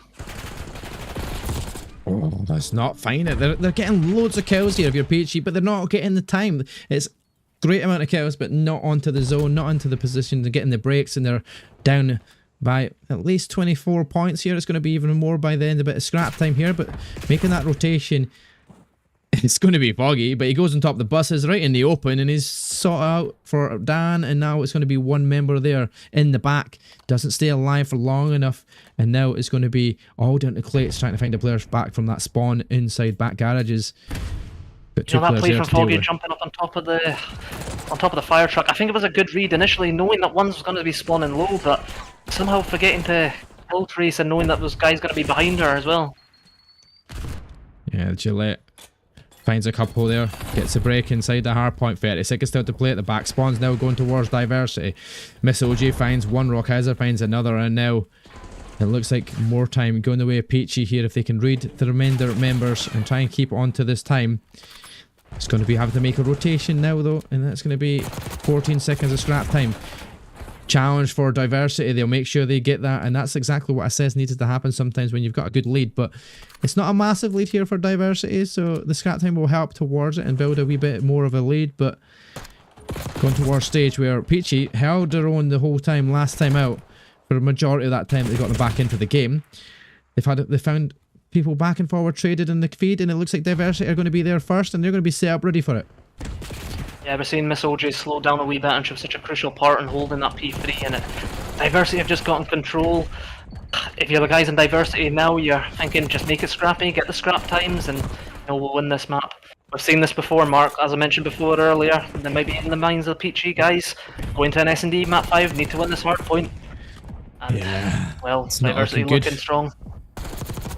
4 feed in a row. Dan's making a 3-piece in a row, and there we go. All 3 in the feed goes his way. They're going to hold the remainder of this time, and they're going to get past that 200-point margin. It's going to be a 50 points for them to take the win here and take it to map 5. If it goes there, I'll be interested to see, because Peachy are needing to turn things around on its head. They've got a big deficit to build back here, and OG's going to start off with some kills, but Clates and Debts, this is the one man you've got to stop. He's 26 and 19, and his last time he was on this hill, he went on to a 10 spree. That's not going to happen this time though, because Foggy finds him. That boy Det loves a 2-piece, doesn't he? You know, if it's in rank play, you're screaming for a PC check on the boy, but doing well just now. A minute and 2 in hill as well. Yeah, he's looking solid so far in this round. Debts, there you go, finds one. Dan got a 2-piece as well, and he's on 25 kills as well. That's gone a miss as well. He's been doing a great job to build himself back in that KD. He's pretty much been 1 for 1. Almost surpassing a 100-point lead right now. You know, Peachy can, even if you get this remaining time, you're gonna have to be almost flawless now to actually go and win this. Yeah, you're now pretty much needed the perfect hard point from here on out, and you're going towards that. There's a Hellstorm coming in. Let's get on board. We just miss it, but they don't get anything with it anyway. But Dan is already on P1, and he finds the player up top. Rockheiser at least beams him off the heady. And Peachy are going to have to hold all of this time here. They can't afford to give up little seconds here and there. And it's really difficult to say that, because it is P1 and it is the most back and forward hardpoint we're going to see on this map. Yeah, that Hellstorm, I understand why he's used it, but his timing was just off. He has to recognise that where they're going to be spawning, they're going to be inside, transitioning over. I can understand he's thinking, Peachy have been quite dominant on the hedges, get those early kills, but just timed it completely wrong. But again, 5 seconds off the win. I feel like when you're that close to the edge of the zone and you know that your time's running out, you should have got on it earlier. I don't know why. They're waiting for their teammates, so you're desperately needing the time. They don't get on it, and there we go. The game is 1-2-50 to 1-4-4, and even more dominating hardpoint this time round than our first hardpoint, and they kept their lead and they kept it building, and that's exactly what Peachy couldn't do in map 1, although they did find that win. Going to map 5 we'll be going now, and it is a tied series. That was just an absolute blowout, I'll be honest with you. I mean, I keep saying it and you're going to get sick of hearing it, but I think it was in Peachy's head. They know they might be going map 5, and Diversity definitely got their tails up now. Yeah, Diversity definitely do. That was a solid hard point, and they'll be looking to lock this in for the final map of the series. There you go, as it is just now. The scores on the doors for the map. So we've gone up to a map 5. We're 8 minutes away from where our next match starting. I mean, it wasn't expected to be a map 5 and a couple of delays here and there. But I mean, Cash, you'll be all right. You can wait. You can win. We have a game and a half. That's what he says in the chat. So he's desperate to get this game. MVP badge here. What was that? Sorry. What did you say there, Stribble?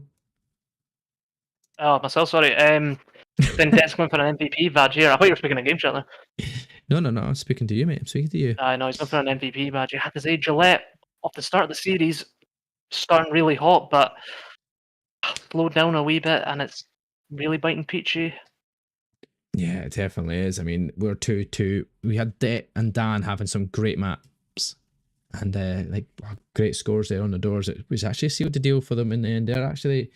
I'll look at that final screenshot just to see what time it was, because yeah, what was it? Det had 34 kills in the end, didn't he? And yeah, Dan 27. Yeah. So yeah, not slaying out, but that 2.8 kills per hill for Det. I mean, that's solid. And Dan was 2.6. I mean, it's not bad ever. And yeah, between the whole team, everybody in the roster, we're almost at a minute for every single one of them. The only person was Dan. It was like 52 seconds, so not far off of it.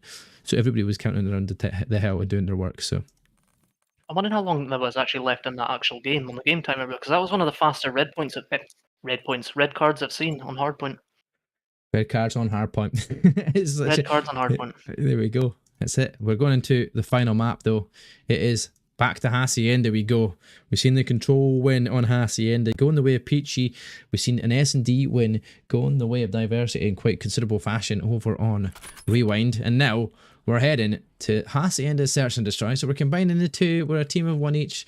And it's anybody's game. It's 2-2. It's Peachy NYEOW versus Diversity for our final match of the series.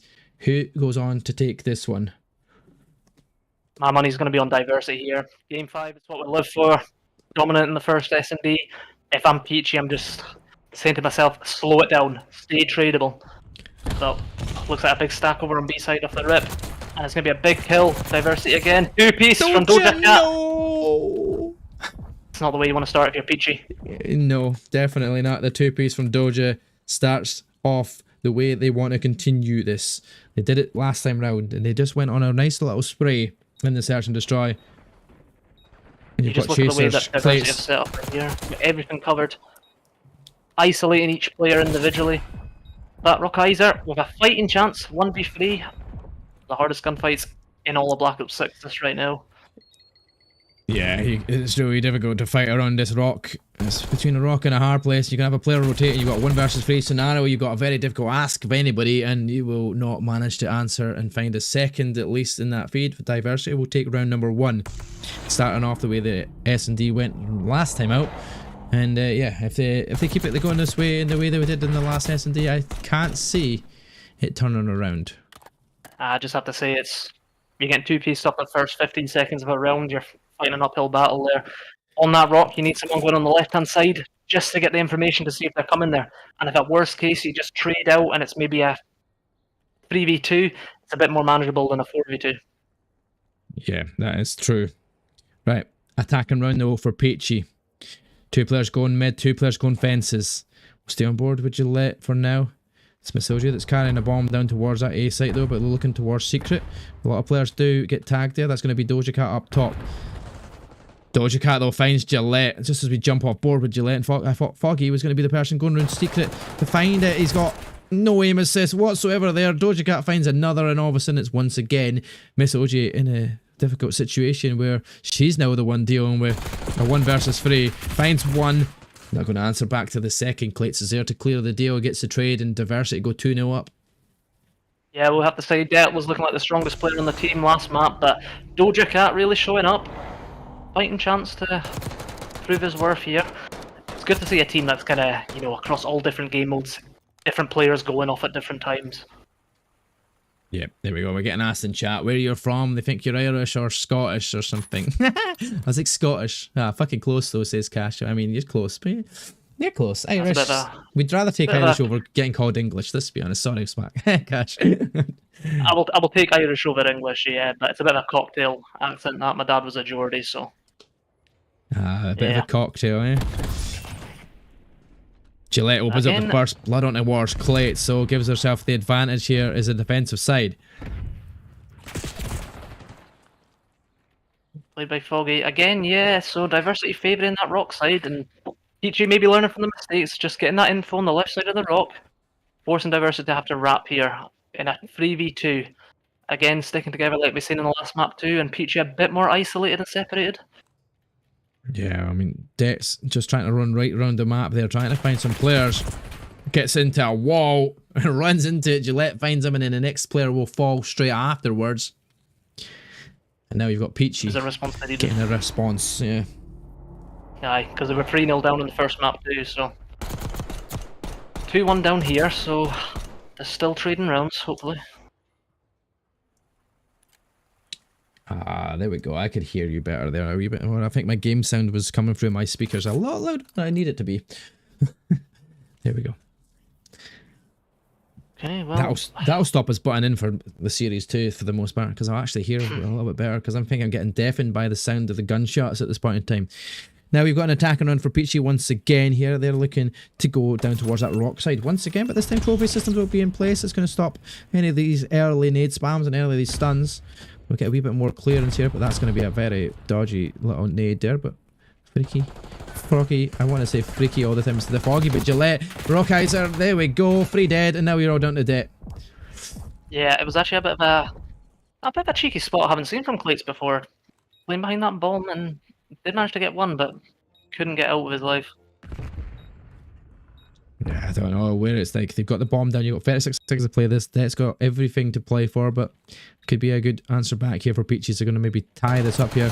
Watch Gillette wins that gunfight 1 versus 2. Huge win from Deck, gives himself a fighting chip. But 20 seconds left, 2v1. They have to know he's coming from mid, sure this was just got the kill. No way. It's not happening, is it? It's gonna happen! It's done it! What has he done? He's found all 4 players, well, 3 players there, wasn't it, in the round, because Clates found 1, but he gets the defuse as well, and he's got the time, and Peachy just fell apart in a 1v3. A 1v3 map 5. It's one of those ones you've seen him get the kill. You can do one of 2 things. You both bunch up, and you watch where he's going to come from mid. The other thing you could do is one person stays close to the bomb, play your life, make sure he doesn't get on it. The other person run away. And they didn't even end up losing the round. Yeah, like once Foggy was still staying in that position there when he was lying down. As soon as that kill goes the way against him, he's got to challenge that because he should have been weak. And you'd have got a better chance of winning that gunfight if he just came straight away. Didn't do it. Now, at a disadvantage, and they end up losing the round. And that's a great map around here for win for Diversity, considering the position they were in. It depends on how high you're holding your standards, but it's really an unlosable round for Peachy. If you want to climb up the divisions and win leagues, you can't be throwing around, rounds like that. Oh, that's a nice wee pick there from Rockheiser, yeah. Definitely needed that. 2v2. That makes it a 2v1. Advantage with chance to put the bomb down towards B, and this time we'll see Diversity play it a little bit different here. They're going to be watching over their corners, I'm sure, against each other. They're going to be watching that angle towards mid. The gunshots come out. Rockheiser doesn't have the gun discipline to hold off there, and Diversity will go 4-1 up. And again, you're going to have to tell your Peachy boys what they need to do differently, because you dominated against these guys last time out. What do you need to tell them? If you look at the 2 rounds contrast in there, Mark, it's... One was throwing shoulders between mid and boat side. The other person was just called a holding Lambo and ready for the trade if he came mid. It's tight Call of Duty, it's fundamentals. Whereas you look at that 1v3, they were all separated, watching their own thing. Before that round, I would have said it could have gone around 11, but it's in Peachy's head, and now they're 4-1 down.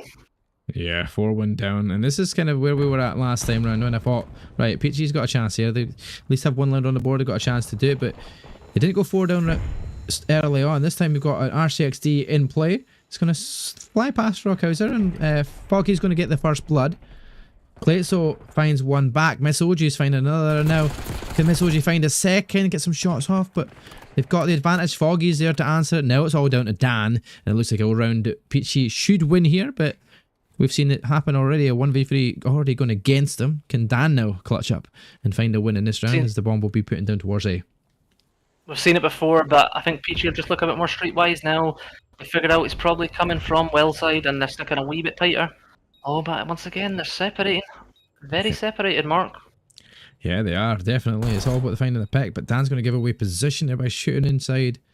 Maybe it's a wee bit of a distraction.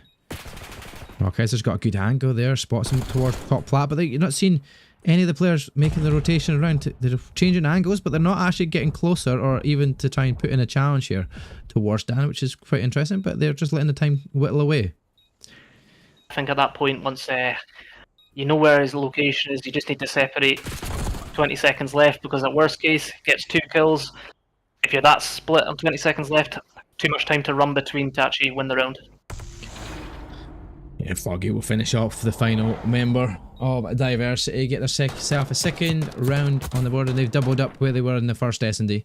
At least they've got 2 rounds, and maybe they can try and get some momentum now shifting towards them, because they'll need it. I have to say, I know it was a 1v3 from Dan, but they were 4-1 up, shooting a dead body. maybe despite even being 4-1 up, it's showing a bit of nerves in this game 5. Well, we'll see. I mean, Dance was he's gone 1-4. I mean, he would have been finding if he found another kill now that would have been doubling up his scoreline, and he's not looking great off it. Rockizer, this is a great spot where he in the control found a double early on. Not going to find it here as Dan's going to get the chance to plant towards his B bomb site. But look at the position here. It's top secret. Foggy doesn't look out the window, but the bomb goes down towards A. They've got the man lost Rockizer, and a good read from Foggy, but can't win the gunfight. Dan and Clates will find the other two, and Peachy are now down with one map away from losing the series. Well, we said it earlier, Mark. S&D wins championships, and if you're winning both S&Ds, you know what I mean, you're going to win the series. Just need to pinch one respawn, and that's exactly what Diversity are looking like they're doing. Yeah, they're definitely an S&D solid squad. The hardpoints haven't been too bad either, to be fair, but it's yeah, one round left, and it's going to be an attacking round for Peachy, but they're going to have to win, and they're going to have to win every other round for now. It's going to be a tough ask for them because it's not been the best of S&Ds from them. Let's see where they decide to go this time round, though, as Rockizer going towards mid-map. Trying to get an early read, potentially. Sorry, Mark. I was going to say, I have to say, I found across the series, I think Peachy have been stronger. Oh, 3-piece, a 3v1. I mean, this is everything against you. Now the bomb's down, you're in a 1v3. Like, what do you do here? Rockizer's going to have to find every single member. One, Det peeks it, dips away as well. Doesn't want to fall to the second one, but reach out. Rockizer comes in, Det wins it. Game's done. Peachy are done. A 6-2 win to end off your series. And yeah, it was all down to a very dominating performance in S&Ds for that Diversity roster. Yeah, I have to say, I think if you're Peachy, you have to play to your strengths more there. You have to recognise your ARs have been stronger across the whole series, and if I'm Peachy, I'm probably sending both my ARs top mid, getting map control, letting your subs hit the cuts, get the bombs down, but didn't happen. Diversity just seemed more well versed on both Rewind and Hasty Ender there. Yeah, definitely did. There we go. There is the final confirmation of the series. And that will be your winner. Series winners going the way of Diversity.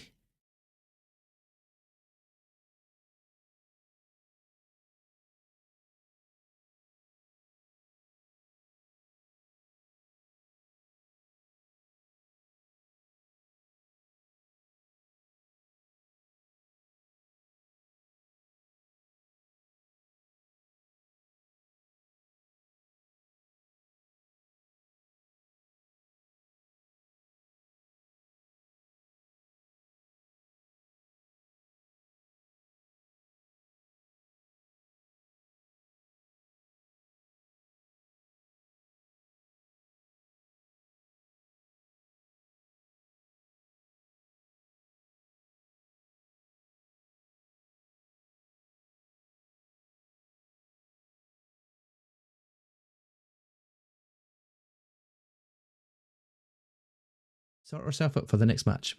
Yeah, I feel like pick number 4 there. That's Clates has pushed up a little bit down that side barrows there.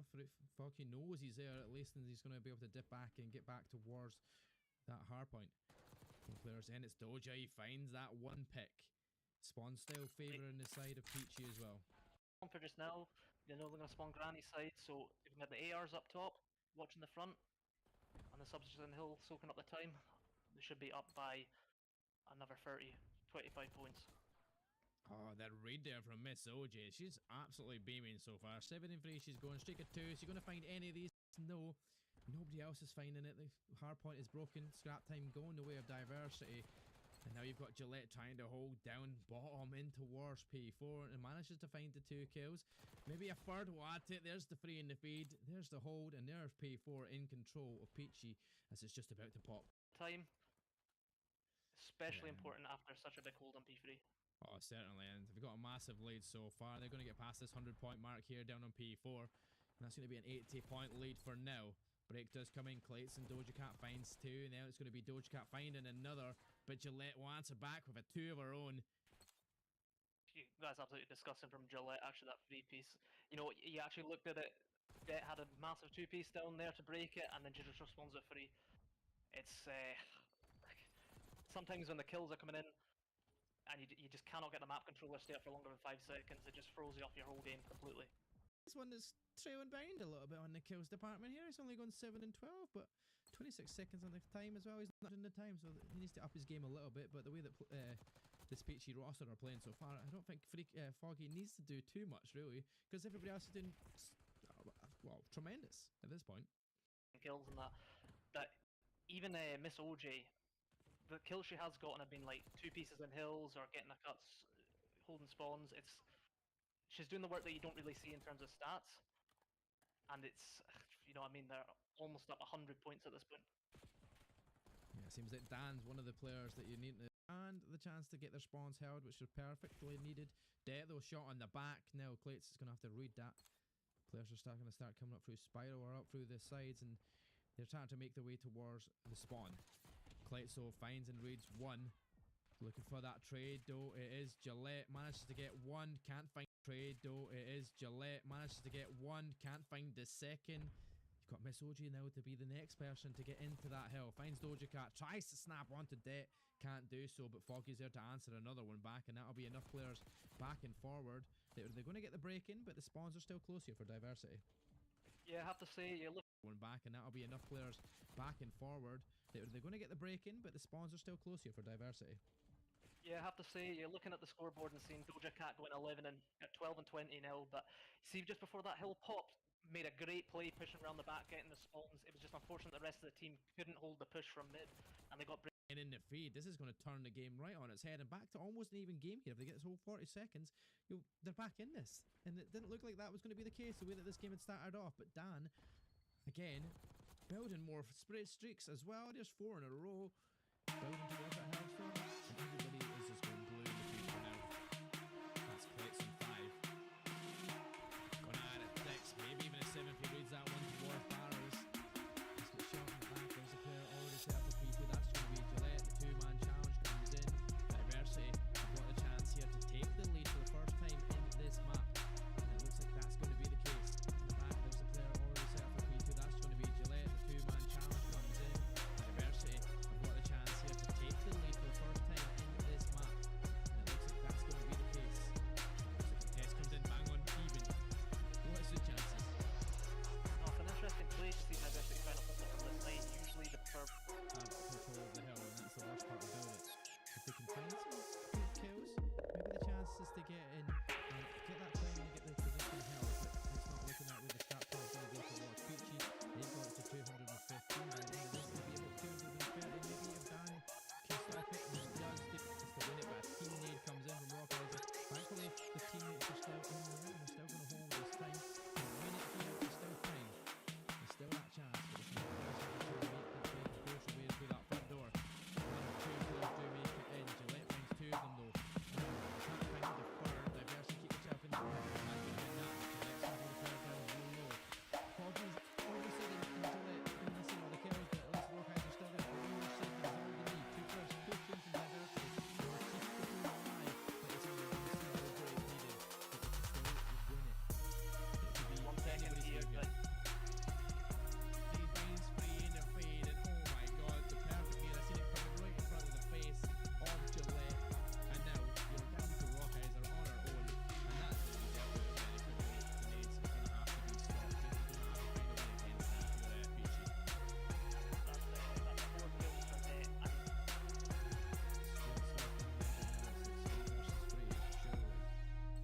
again, like we're saying, you're just looking at Diversity, how compact they are for trades. Gillette gets that first pick, which is massive, but can't get out early. Det somehow finds that one. Clates will find a second, turns onto the first. On board with Det here because he's defending, but I want to see this nade spot. There he goes. Saving gets it again. Are we going to see if we go? Nope, slower this time from Peachy on the attack. SOG though is going to come into the first gunfight. Will be the first blooded though. It's Clates on first. Yeah, you're looking the way Dive and Peachy are playing, they don't be linked. You're looking the way Dive and Peachy are playing, they don't be linked. They're the whole of the set of it, all sorts of different ways. And also cautious of that spawn nade as well, so you've noticed it taking the B Street wider, but just opens more of the map. They got a good read there as well on towards Gillette.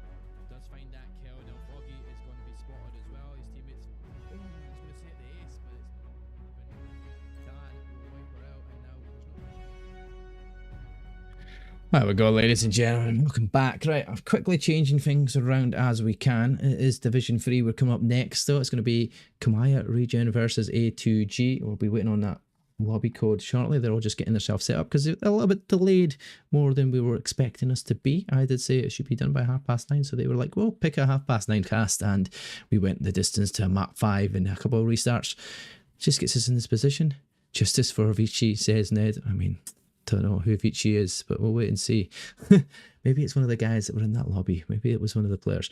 But we're swapping around, and we're going to be getting these logos all switched around in the screen so you can see the proper team logos, because that's not Komaya Regen. Let's be honest, Komaya Regen. When they gave me their logo, I was a bit interested by that one. It was someone like Family Guy. I was like, is this your logo? Yeah. I was like, okay, I'll take it. No worries. That's fine. But we did have another logo that was sent in, which I was like, no, that's not their logo. You're just taking the mic. So we're just going to use the Black Up logo for the other team because there is no actual official logo for them. So A2G will get that beautiful logo there on the screen. So these two teams, this is a Division 3 and AEL. I keep wanting to say ACL. I mean ACL because I've damaged my ACL, and we were just speaking about it there. All of a sudden, I've got ACL on the brain. I don't know if you'll recognise them. I don't have the roster lineups here for these ones yet. I'll just get that just a second, because yeah, rosters are where it might show us who is who going into it. Roster, it's going to be roster C, so that'll be them. Should have the picture just a second. Can't even remember who they are as well. Like Komaya, roster C. So if I just put Team C at that roster. Maybe not. I can't even find it. This is the joys of switching very early on. I don't have the time between the games to do it.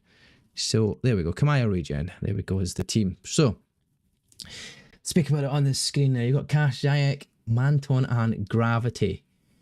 Recognise any of the names from the roster? I believe I've heard of Manton before. I might have even played with him, unless it's someone with the same gamer tag, which happens all so often. But bit crafty on S&D from what I remember, if it is the same guy. Fair. Well, I don't even know. I know Smoke is the Cash. I've casted him a few times, but he's normally quite a good stand-up player to kind of look out for on a regular. However, on the opposition half, you've got A2G, it's Tivo Alfie. You've got to know Alfie. I'm pretty sure everybody knows who Alfie is. I recognise that name quite considerably. I don't know if it's just through watching them in different leagues. But you've got Capo and Runner as well, running it back here for the two rosters. Do you know any of these ones? I've heard of Alfie as well, but I'm excited to see how he goes, because I've not watched any of his gameplay recently. Just heard the names, so if you hear your names floating about on the Bluebird, then they might have something about them. So yeah, I've seen Alfie taking part in a lot of the challengers stuff as well. So I mean, he might be a decent shooter. So we'll see if he can continue that here and show what he can do here in AEL Division 3. I'm telling you, ACL is definitely off the top of my tongue. And hopefully that's not what we keep saying all the way throughout, because the guys of AEL won't be happy with that. It's not the way you want to promote your league. It doesn't run off the tongue as well sometimes for me. But maps and modes, talk us through them. Oh, well, Hardpoint kicking us off. It's mixy to say the least. You're looking at a scrappy P1, a scrappy P3. Your money hills are P2 and P4. So whatever team controls the sides on P2 and P4, you're in with a shout of winning. Transition over to Protocol S&D. Early on in the season, a lot of teams would be going low. But recently, as I've been transitioning, a few more strats coming out. Teams are tending to head towards Heli side and B. Then moving into control, back onto Vault. Again, very mixy, so have to see it. And I'm excited to see dealership on map 5 if it goes that way. Not seen a Game 5 dealership, so yeah, I've not interested to see how the reps go. I've not watched a dealership really. I've seen it on the main scene. I've not seen it here on my own cast or even casted over the map yet. So it'll be interesting to get used to that as it goes in. Let's get back to our caster screen. And just before we get in, I got into the lobby, so we're just going to sort out who is who to start with. But these map choices definitely interesting. Back to Vault again. We've not seen Vault yet so far today. A double serving of it as well over on the hardpoint and control, so the 2 respawns going the way of that. And then you're going to get a slamming on Skyline. We said this is one of these maps where it's just like an absolute slug fest when it comes to an S&D, like an S&D. But even then on a hardpoint, you're just banging in through the door. I mean, who do you get? Like, how do you even win a hardpoint like that? Like, and actually gain control? Because it's not really, it doesn't matter about rotations really, because for most of the time that's out the window. Well, I have to say, whatever side holds P2 on hardpoint on Skyline tends to win it. The subs are absolutely massive on that map, but you get that many split spawns and parallels. I hated it as a player, so we'll just have to see how the flames go. Cool. I'm trying to type in the name of that team. It wasn't allowing me to put it in for some reason. I don't know why. But because Regen is not allowed, obviously. That's why, Mark. Of course it's not. That'll be me. Why you're not managing to write it out. We'll just call them Komaya. That'll work. And we're going to put them in a different color because otherwise we'll be confused of what's going on. Like A2G, at least that's an easy name to type out. It's not going to take too long. You can actually have them as a clan tag as well. So, sorry about the delays there, chat. We'll just make sure we get everything we need sorted as we go. We will be going into map number 1 over onto Vault on hardpoint, and then hopefully they keep the teams that we expected to go the way. Yeah, make sure they're keeping the same size before we go into it. But after having the first series and your first time casting, how do you think you've fared so far? I think you've done such a good job. You'll be surprised at yourself, and when you listen to it back, and just don't critique yourself too much. But yeah, well, it's always good. It's gone okay. I think this hardpoint and Vault definitely gets the blood pumping a wee bit. So probably the most fast-paced map we'll have cast on to date. So looking to see how we fare there. Yeah, if we get to distance anyway, if we get to that one, Skyline's definitely crazy. Like, see, as an observer, just trying to switch to the right people at the right time, it's just hectic. It's just death after death after death, and half the time you're not getting to see any kills. So fair play to the people that do it professionally over there. It's a little bit slower pace, I feel like, in a way, because you can keep yourself alive a little bit longer on in the CDL. I feel like just have a wee bit better knowledge of the map. But yeah, knowledge is vital, especially on these Vault here. Skyline as well, predictable in the parallels and the split spawns, but Vault is, you've just got to be so structured. Your teamwork's got to be on point to get anything from it to chain hills, or even just to get a solid 25-30 seconds. yeah, I'm just resetting all these little bits and bobs as well. But there we go. There's so many stuff I got to change around while we stream and stuff. But fair play to everybody that is doing every little individual part. Doing it all together is a tough job, and on your own focus levels at my level and my age and my ADHD, I'm sure I've got it right. I've not been diagnosed, right? I'm self-diagnosing myself right now, but feel like I have it. Like, I just can't stop chatting and just speaking out of the backside. But I think we have everybody. We're just waiting on that one more member here for our first team of A2G. So whenever they're ready, and we should be good to go. But yeah, Capo, Runner, I think they were waiting on one, but now the other members dropped out. So I mean, yeah, we keep waiting a wee bit. We've got like more delayed, and we've both got work early morning. I think they forget that we're giving up our our evenings to chill out, but they waited for me, so I'm waiting for them. So it's good. It's all good. I know, it's the curse of getting older, mate. Having responsibilities and casting, opposed to being able to play and have the day off. Yeah, I mean, I don't know if I could play all day anymore. Like, that's the one thing. It's like sometimes I just get to my computer and like the wife's like, right, on you go and stream, go and do whatever, go and play or whatever. And I'm like, I don't know if I want to turn on the stream. Like, I don't know if I want to turn on the game. Like, do I want to? Sometimes I just chill up here and just watch other people playing instead, because I'm like, I can't be bothered. I don't have the motivation to do it, or I'll get bored.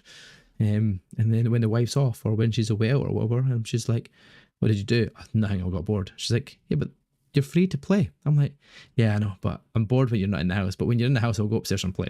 Like, it's so strange. It's one of these ones. It's like, I just want you in the house, and then I can do what I want afterwards, and I feel better that way. Yeah, I think for me it was probably as soon as Cold War hit, I figured I was doing well to go positive past 9 p.m. I was thinking maybe it's time to hang it up and move into different things. I physically still can't go to bed early. Like 11 is an early bedtime for me, and even then I still feel like I never make it to bed at that time. It's always after that, like 12 o'clock ish, half 12. I'm sitting watching shows or whatever. I'll be on my phone, I'll be looking at things. It's bad. It is bad, but hey ho, this is what happens, and I'll get used to it. Eventually it'll hit me in the backside. I'll not be able to wake up in the morning early enough because I've not went to bed early enough, and I'll sleep in and my alarm will go off and all that malarkey. But there is a few times where I have been late because of it, so I need to buck up my ideas. I can't be affording to be late too often because you know how work can be. But speaking of being late, we're finally going to be getting into Vault. Who's going to be the first one into that Vault room and into that middle palace to get into P1, so we will get ourselves started into the match, and it will be the Regen squad, I'm sure, on the attack here. It's it's going to be A2G. It's going to be the attacker side technically, so that should be right for my overlays if we put them on the screen right now. There we go. Map's underway. We're in. Yeah, and if you're regen off the rip, you really want to try spawns as early as possible. Always bear in mind to keep people scrappy and then getting a good on P2.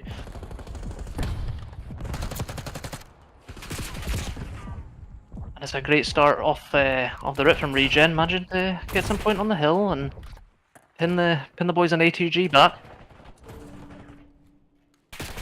Look, noticed it is Regen, but we keep I've changed it obviously in this feed, so if you do see it up on the well, you won't see it on the screen. I'm seeing it on that screen differently, but you'll see it the right way around because you guys are all getting to see the perfect part of the overlays, which works perfectly well. For me, I've got it as a different spell. It says Regen instead because I can't spell it the way it should be, but they've started off quite a good, but the little break and a couple of kills in the feed there. Run it is managed to find 5 in a row before he does get found out there by Zayak. Tifo tries to challenge outside, but that gunfight might have been crucial here to hold on towards P2. Only Alfie inside. The one player that I spoke about before that I do recognise will fall here, and that's going to be Regen in terms and sort of ready for P2. Yeah, initially A2G done quite well to actually, you know, gain points back on that P1 and then transition to P2. I just don't think they read the B Street push, but they've kind of got back into it now. Got a strong hold, couple of kills. Or in the feed as well. That's fill control, isn't it? Yeah. 5 in a row from Tivo as well. It's like watching the Tivo TV. just to make an ability. Cat control is so important on this map, especially on the first 2 hills. But they've got to start recognising now they might be getting a split. Good already transitioning over towards P3. Makes it 6, but will fall afterwards. Halfway now trying to make sure he holds on to that spawn between P3 and 4, because that could be solid holds and solid time, because P4 is one of the best money hills in this map. As we're set up here on the outskirts, Alfie now trying to find 1. He does find Cash. Now, middle of the map is going to be Gravity. He'll answer back, but Gravity will get out his life for now. They're going to have the rotation on the side here, A2G, and they've already flipped out that spawns, which is exactly what they needed here against the Regen squad. And Alfie finds the 2-piece. Clears the way and definitely makes sure they get onto time.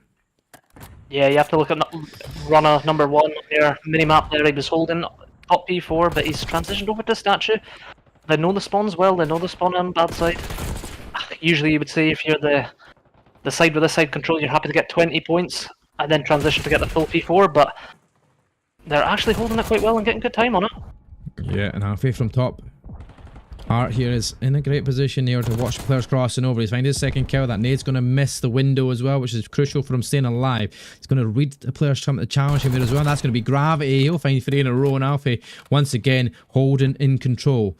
Tifo gets bad COD time in there, doesn't spot the player behind him, but at least he gets into the zone. Cash sneaks the door open, takes some shots, finds the one up top. His teammate finds the player down below. The break is in. Komaya Regen are in. There's a massive kill from Manton over there by top art. You know, it's just going to give his team the spawns. Going to get full control. Smoke's just clearing up mid. Oh, it's great plays from Smoke. Well team played, great break. One of the hardest hills in Black Ops 6 to break, but they've done it well. Soaking up some time.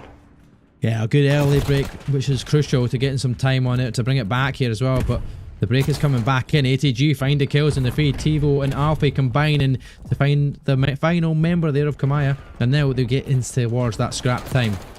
Winning that gunfight on towards Manton as well. And now it's going to be walked back towards P2. But they've got a 50-point lead if you're A2G. And they have a good kill lead because they're looking dominant. Alfie and Tivo are looking good. Capo, the only one here, going negative considerably. But he'll turn things around, I'm sure. Yeah, Tivo's been a fantastic POV to start off this game. You have to say that was, for that P4, neither team's really going to be fully happy with it. Neither of them held it, got substantial time, but A2G be the happier out of the two, being almost 50 points up on them. And hopefully going to get some of this P1 just now. Yeah, it's not going to read the player behind him. Manton will find one. Well, it's actually Cash that gets it, but Manton gets traded. Looking for the spawn flips already here. Alfie is looking to get into that back towards P2 because they know that's more of a crucial time to hold rather than P1 being dicey back and forward as it has been. Scrap time going the way of Komaya at the moment, and they're trying to push themselves out here because the spawns have gone the way of A2G. Yeah, they've known the map really well. Alfie just working it even 25 seconds, recognising his roles, not to try Knife to get fight! Oh! I love it. A little bit of a knife chase. Alfie wins 2 in the back as well, but that's the spawns flip. Komaya make the break to get the kills, and now they're keeping the team pinned back. If you're Komaya, they're going to have to try and keep control here and try and take this lead.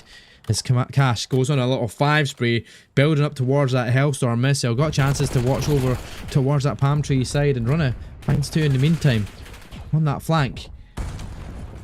You have to say Regen did really well because Alfie had a good play off the rip, but Runner's in a poor position to do something here. If he gets his first kill, no, he doesn't. Moving too much. Yeah, Cash gets that Hellstorm as well because he's gathering time and kills inside the hard point. Tivo finds 2. Alfie, that's 4 dead. There's the break. Only 11 seconds though.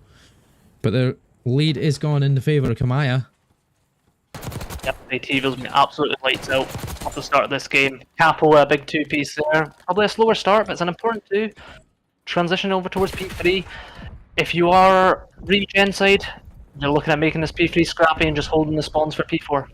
Oh yeah, certainly will, because you don't want to be losing out. You know how much time it was good for A2G. Runner and Capo finding more. Capo's getting back into the swing of things here. So he's now going to try and push up towards Art. And there will be a player up top, Art, as expected. It is kind of a power position. And he wins his gunfight. Zayak up top finds 2. Tivo and Capo will fall. Gravity will find Runner. And now the control of Komaya on top. Art is going to be control over the map for now. Yeah, it was a massive kill from Zayak there up top. If you're Capo, you really just want to slow down. You know, they know you're underneath them. If you can just put that wee bit of doubt in Zayak's mind, it allows your team to get on point, and Zayak can't watch over it from top. That ultimately gets taken down. That power position from top Art has managed to get Zayak 3 kills in a row. And he's going to stay and holding that for now and hoping to watch players on that cross.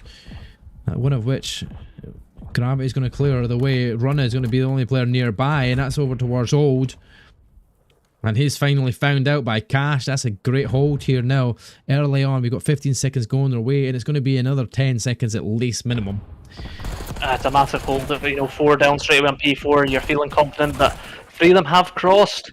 We mentioned it earlier, Mark, that this P4 is the biggest hill in the game, and I'll be honest, I think this hill decides the game.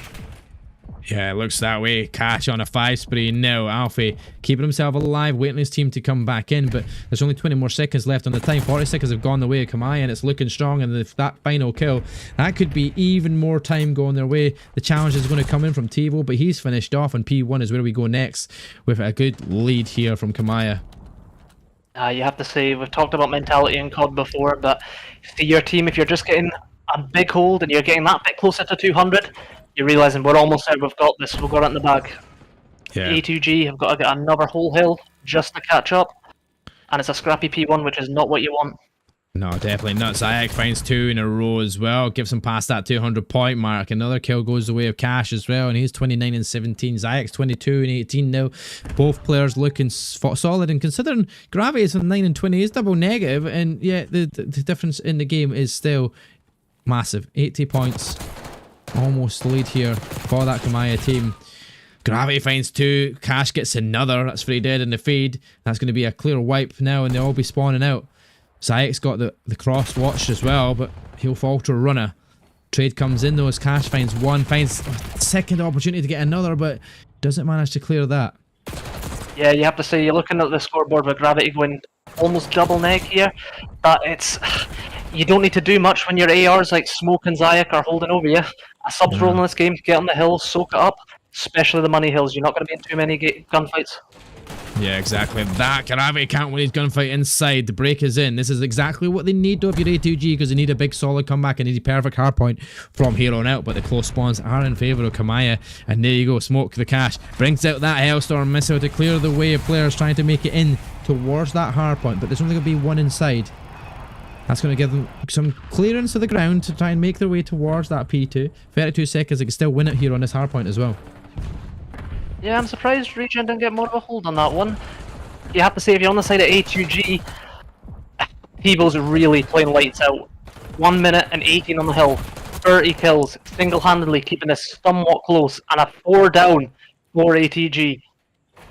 Yeah, they're going to get scrap time, but you're only 16 seconds away from winning Komaya, and they're in set position here. P3 to P4 opportunities. Zayak back again in top art position, where he done so well earlier on. But look who it is. Capo takes his time, makes sure he finishes him off. But I mean, it's a bit of a cocky position to be in when you just fall straight afterwards. Your team are down considerably, but this could be the comeback they need. P3, if they can hold the majority of this time, they can take the lead here if you're ATG, and maybe they start to bring things back. Yeah, I have to say, it's a bit of a cocky position to be when your team's 10 seconds away from losing, then you're almost 10 negative. But they've managed to get somewhat of a map control just now. The problem is now they need to soak up some of that time and hold the rotation for P4. Yeah, exactly that. 8 seconds away and it'll be the loss. But you still got 60 seconds to win yourself that you need to try and win this. You need to hold and perfectly do it. 3-piece, and that makes all 4 dead. You've got Alfig on a 7 spray. Cash kills his teammate. Manton making that rotation. Gravity will win that gunfight towards Tivo though. And now, still time here to get a few more seconds on the tick, but P4 now has to be the best hold they've ever had here. They could actually win it here as well. Both teams opportunity to win it on to P4, and it's whoever holds strong. 3 dead in the feed go Komaya, and I feel like this is going to be it for Tivo. He's got to come massive here. He can't. They're all dead. 3 seconds to be done. That is all it's done because I'm not going to get to the time. I have to say, Tivo was absolutely lights out there, and he had to do the biggest thing he'd ever done in that game just to keep the minute. It's an annoying play from Alfie jumping out the top, because if he just keeps it slow, maybe finds that kill, his team's in with a fighting chance. But ultimately, the boys on the opposite team managed to break in and win that map. Yeah, 250 to 211. Solid performance from Cash there. Goes 37 and 24, but top notch. The 142 minutes, 142 seconds there on Gravity gives him a good opportunity there to hold, and pretty much wins that for him. Even though he's not getting the kills, he's definitely getting that time, and the time is needed when it comes to hardpoint, and that's exactly what they did.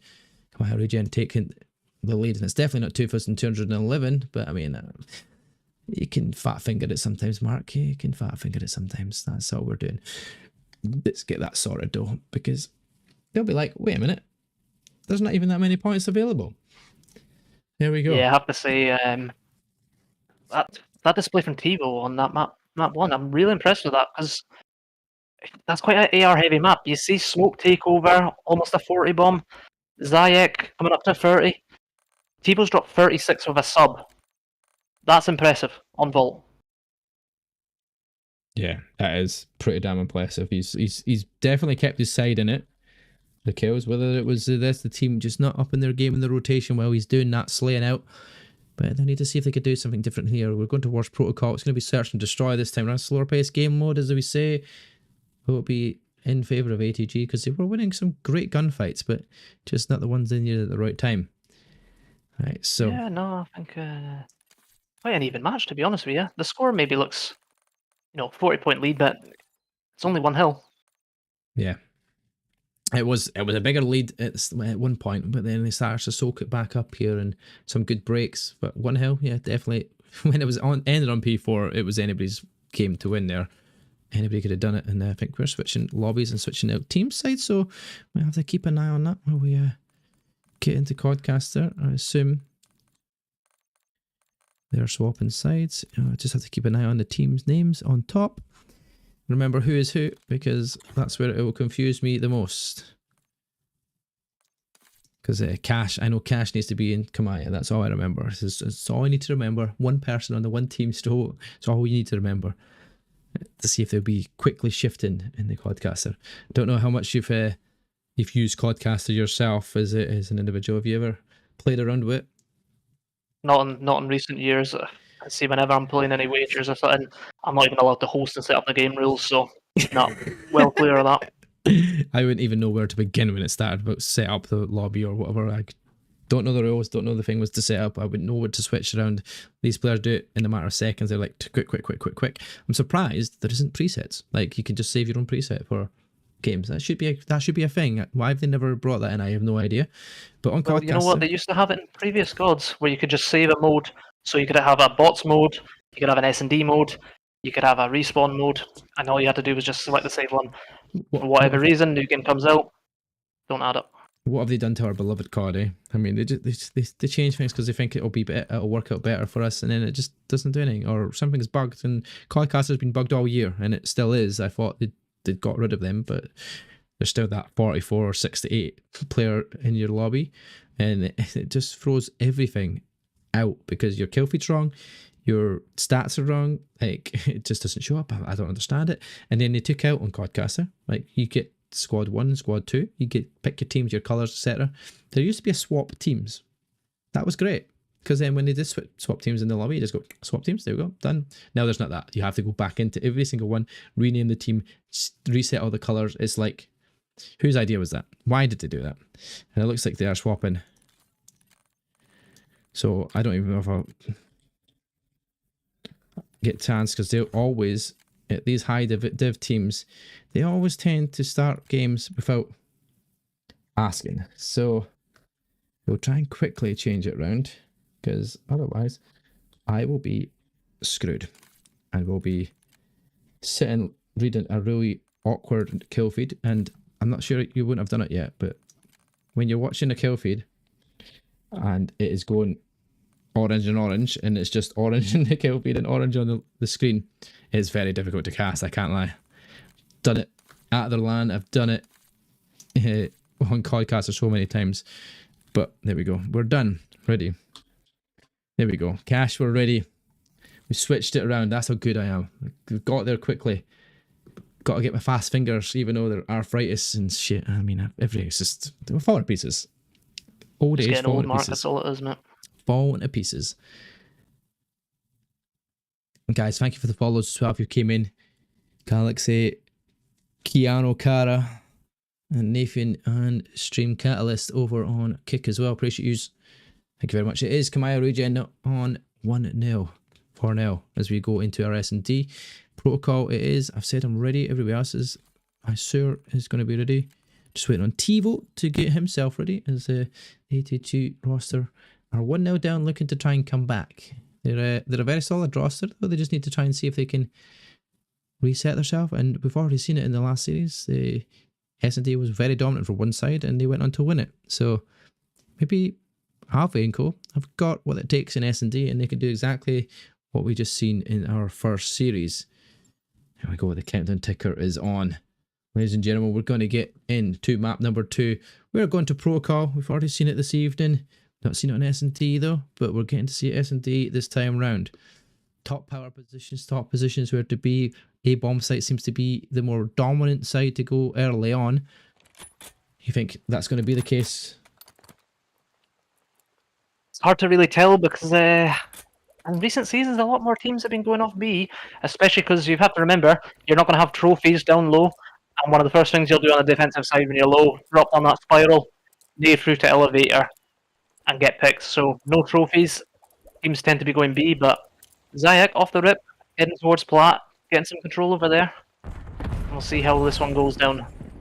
Yeah, they're going all up top. Capo's been spotted. Oh, Gravi's taking some shots and sends a nade straight afterwards. We'll get it with a nade as well. Opens up the first blood. Alfie gets a response back. Tivo finds a third. It's 2 versus 2. And that's a quick couple of kills going away. Tivo is continuing his spray as he finds his second member. And now you're only trying to deal with one more, and that's Cash. Yeah, Tivo's going to be in another big gunfight here. Great win from Tivo. I'm telling you right now, this man's going for an MVP if his team's going to win it. If you're a higher seeded team, I don't know what his pro point situation is like. Get the contract out, get him signed. I'm liking the look of this boy, Mark. Yeah, Tivo is in great form, and he's in great positions to get the raids here as well. 3 in that one round going his way, and it's a good start for the team that are down in the series. But yeah, I have to say I was a wee bit concerned looking in that 2v2 because they were a wee bit spaced out. Not ready to trade, but came out the other end of it okay. We'll stay on board here with Tivo, who's been the standout player here from his side in the last 2 maps. Didn't go their way in map 1, no, but map 2 they've started off well. Manton, though, however, will be the first to get the first blood. Tivo's there to answer back with a trade. Keeps his spree alive. Oh, this boy's unbelievable, Mark. I'm watching him, just cannot believe this boy's only in Division 3, I believe it is, you said? Yep. Yeah, I'm liking what I'm seeing here, but good power positions. I've got control of mid. Interesting to see Zayak drop all the way back to Will. If they plant on helipad on the side, he might not be able to stop the plant, but oh, get it on with that kill. Zayak though, yeah, we got him to 24 HP. Tivo was going to see if he can see anything there as well. Can't do it. Capo and Tivo will make the wrap around the outsides. Going down towards A though, as they've managed to get enough information knowing that one player is well back and towards that well. Capo doesn't spot Gravity coming down the way of the spirals, but he gets it with his life somehow at 17 HP. I have no idea how Gravity or Capo don't fall there. I just don't think even I'm expecting them to be there. But we're going to go down to some big gunfights just now. It's important Capo doesn't get picked from the guy out there. Yeah, Capo manages to duck. 3 versus 3 position. Gravity challenges, wins his gunfight. Now Tivo has a 5th, goes for the reload on swap around. Now it's a 1v1 runner versus Zayak. 22 seconds. He's running straight into the gunfight and he will lose it.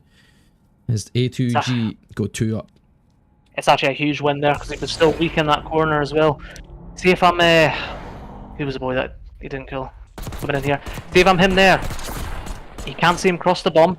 I would just hold the doorway. Wait for him to come check the bomb, see if he's on it, and you get a kill, but instead goes to Chal and it bites him. Yeah, sometimes when you're getting a bit too eager, thinking, I've got this gunfight, I've got an SMG, I can do this, I'll run through it. Turn in and snap on him, but no. Runner, even with the AMES, still wins that gunfight. Did look a bit shaky, but the round's done. You're 2-0 up. You're looking strong. Yeah, I have to say I like the confidence in your own ability, but sometimes it's just fundamentals. You know he needs to check the bomb. Just wait him out, bit of patience. Capo just throwing shoulders towards that bolt. Now the RCXD is going to come in. Manton's going to try and get that shot out. Does do it, but Capo shows too much leg, and Zayak will pick it off as they give themselves the advantage here. But it wasn't for long, as Runner does find Zayak as well. And now you're in a 3 versus 3, but the chance to put that bomb down. That's one of the hardest breaks in, but they look like they're going to go for a big door. Similar to the one we seen last round. I know there's one in Spiral. 2 down. It's a great retake. Patiently done. Smoke's in a world of trouble. Oh, 100%. He's not going to win that either. Running down it again is Runner. ATG will get the round. He's going to get the defuse as well, and he's going to keep his wee spree building as he's 3 in a row. He's got the bomb defusal. He's going to look towards getting Hellstorm as they are 3-0 up now, and it's looking like a big turnaround like we did last series as well, where the team that lose out at the hard point start off strong in the S&D. Yeah, it's just a different pace, and sometimes it just suits certain players. As everyone says, it's always about reps and who's played it the most. A2G just look a bit more compact. You see that last round when they went attacked, made some noise by B, waited for the guys on Regen to rotate, and then transition quickly over towards A. Table still looking one of the dominant players here. 6 kills to his name. Capo yet to come off the mark here, but the team are looking good for it. Capo just being the sacrificial lamb at the moment. Yeah, and Capo had a bit of a rough hard point, has to be said, so might be in his own head a wee bit here, but he's still got 3 rounds to turn it up, and it doesn't really matter when they're 3-0 up. And Capo's trying to bait the player up there, isn't he? He's trying to bait Gravity, but... Yeah, it's definitely a heads-up play. Why give your life away? Back up, get some information, group up your team, decide what you're doing. Table will fall to Cash, but he's traded out by a runner. Gravity will then find Capo, and Alfie will find Gravity back. Now we're back to 2v2, so we're still in a similar situation, yet to make a move towards a bomb site. Saying that now, runner does drop back down towards A. The more easier to defend side, I'd say, but you've only got 2 members to do it this time round, but at least you've only got 2 players to deal with. Yeah, it's a funny setup they're going for. No one's really wanting to move, just trying to see if everyone throws away alive. Alfie's been tagged up. His teammate's down. As well. He's in a world of trouble. Oh, he's taken out by Zayak. Yep, that's it. Zayak will get the fuse. 19 seconds left to go. Plenty of time on it, and that's a good retake here as well from Komaya to get herself back on the board. We say back on the board, but onto the board for the first time at least anyway. But as good as A2G have been in these first 4 rounds, it's one of them ones I think you just need to play information there. You don't need to take the gunfight on Big Door, because if you expect one there, there's usually going to be a second to follow up. Now, Komaya, I want to keep that motivation and the kind of little bit of a... I say motivation. I keep wanting to say motivation, but you know, the momentum is the word I really want to say. But Zayak manages to get a trade here on towards Runner though, but he's still in a 3v3. Gravity looks to go put that bomb down, but he's getting shot at there from that back artillery spot. Tivo finds Zayak there. He tries to peek up the boxes. Gravity goes for challenging it. Who would you dare to challenge Tivo? And there we go. That's a quick round, and A2G will clear the board of all the members of Komaya. That's it. A very strange challenge from Gravity. Maybe he thought he was weak and had the opportunity, but trying to mantle and trying to win that gunfight while Tivo's already in a position to take shots at you. I mean, a rough start. Yeah, no, Tivo's been playing lights out, so you wouldn't challenge him best of times, but I can only think his teammates maybe calmed to him that he's ran inside trips, so he tried to catch him off guard. Yeah, or maybe he called him one shot and it wasn't actually one shot. Like, that happens so often. He's one shot, didn't even hit him, but he's one shot. That's false calls nonetheless, and Tivo keeping his speed. At least Capo got a kill as well in that lobby, but they're going straight towards A, straight down as quick as you like, but Gravity... Oh, I say it was Gravity's Manton, and we'll find that first pick with a nade. Straight onto Tivo. The member that you wanted to take out. Oh, this is it. Everybody's dead. That was quick. And the defuse goes in. All starts with that nade as well. It's the simplest things in this game, Mark. Sometimes it's just trophy placements that decide around. That trophy was inside the lift. It's not going to protect you from nades being thrown in. You've got to really throw it out further. Yeah, my timing when it comes to trophy systems means that I still have a trophy system in my hand, and then the nade comes in and it's too late. I'm like, oh, I can't literally quick enough to get this out of my hand before I fall. And yeah, unfortunate for them, they put it too early, which is the complete opposite of what happened there, and they lose the first blood early on, and all 4 dead quickly comes into place. It's like dominoes, they all fall one after the other with the momentum that's shifted here as Komaya find 2 rounds in a row as they look to kind of keep the momentum going here now as they're on the attacking side. Yeah, the only thing worse than that is dying to your own trophy, sponging the nade when you're already weak, but the trophies are doing their business right now. Manton's going to be the entry. Gets killed by Capo. It's traded 2s. Capo with a huge 2-piece.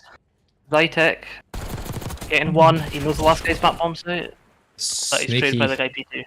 Yeah, it was sneaky. He got the chance to get 1 player on them back, but There was still one just sitting, waiting, lurking in the corner, and that was Runner, who drops down, finds the final member. He went to go back up as well. That was that unlucky timing where you walk and you just auto-climb the ladder, which could have got him out, and could have caught him out completely, but thankfully for him, he manages to get down quickly enough to turn it and win that gunfight. Now they've got map point on the cars here, as it's looking to be finished and done with here at 5. Well, it'll be 6-2 if it goes the way of A2G here, but they've got an attack around to do it. And the way that they're looking in fine form here in S&D, I don't see them losing the S&D at the moment, but funnier things have happened. Yeah, I have to say, I have to give Capo his dues, because he's had a poor first map and a slow start to this one, but a massive two-piece there. It would have been easy for him to go into his shell, but pushed up the map. Information on one, just playing his life wisely. I just wonder if they're going to double team in here. They are. Runner finds one. Capo gets next blooded though. Manton. Oh, does he know he's there? Cooks a nade, but that's going to take some damage. Runner runs right into him as well. Gives him an easy kill. But the A-bomb is going to be planted. They've got a man disadvantage here. Now it's going to be the 3 versus 2 retake. Yeah, you're really just hoping for the guy out of sight, make a pick, take a route, and come back. No one's playing sight though, interesting enough. But it might buy them some time. Alfie comes down to get one. Now they're looking like we might get information on one here. What's Alfie and Tivo though? This is the 2 members you expect to clutch up, but Cash is finding one onto Alfie. Manton finds Tivo. There's plenty of time. Manton will get that defuse done. And that'll be another round that they needed here to keep themselves in this S&D here. It's 5 rounds to 3. And now, this is where we start speaking about that 5-3 curse.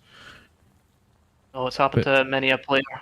Happened to myself many times. It does play in your head a wee bit, but you're A2G, you have to think, well, we were on a 3v2 there, and they actually made a good play to get that first pick, but unfortunately they just didn't have the information on whether they were bomb site or not, and got caught running. There we go, Komaya, though, keep in themselves in it. Chance, once again, though, on an attacking round for them. And all the players are starting to get a little bit better and getting used to these, getting kills, not falling to the good. Both players, Cash and Capo, are just the 2 ones that are slightly struggling a little bit most, but they can kind of start turning things on their head. That might be where it opens it up, but Alfie gets the first blood and Tivo will fall to Zayek as the RCXD is roaming the field. That might be detrimental though, because that means one player is out and out of the chance, and that's that one player, Manton, who is inside the RCXD, gets out with a find Runner, leaves himself in a 1v2 though. Bomb's already down in the attacking round, and that's going to be a difficult regather here because Capo is watching over it, and you've got another player over in towards Grandmas. Yeah, I believe he knows the bomb's down, that's why he's playing it the way he is. If you're Manton, you're probably knowing there's one going to be playing bombs, so he's just checking every corner in here. About to be in a gunfight. A good play up the zip. Oh, the read is nice, yeah. No, he doesn't win it. That was looking like he was about to.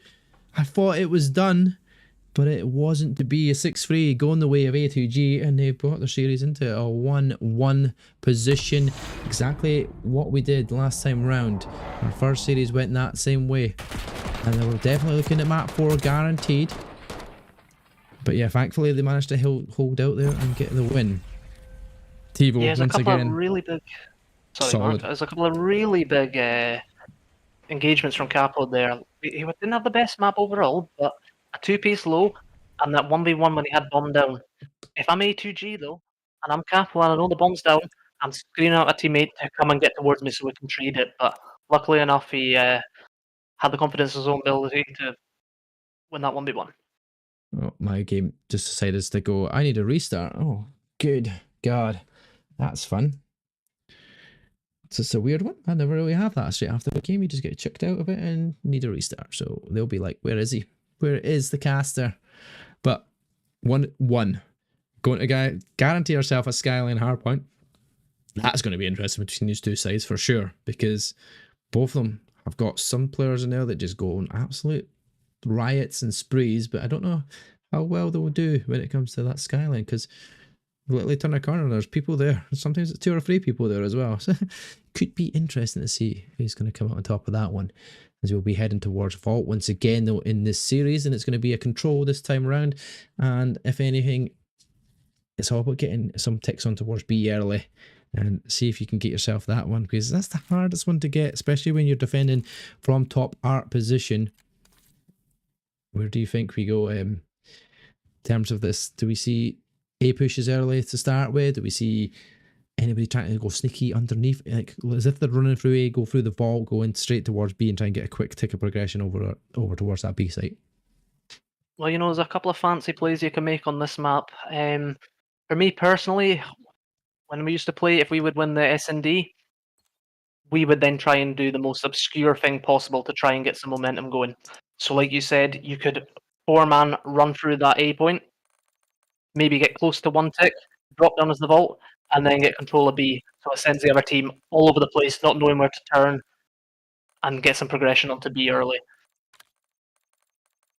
Yeah, just trying to rejoin that lobby. Hopefully we can get ourselves on it as we get into the match prior to it. Hopefully, yeah, they've not started. They're waiting on me, which is good. I think one of their players disconnected as well, so that probably helps us along the way.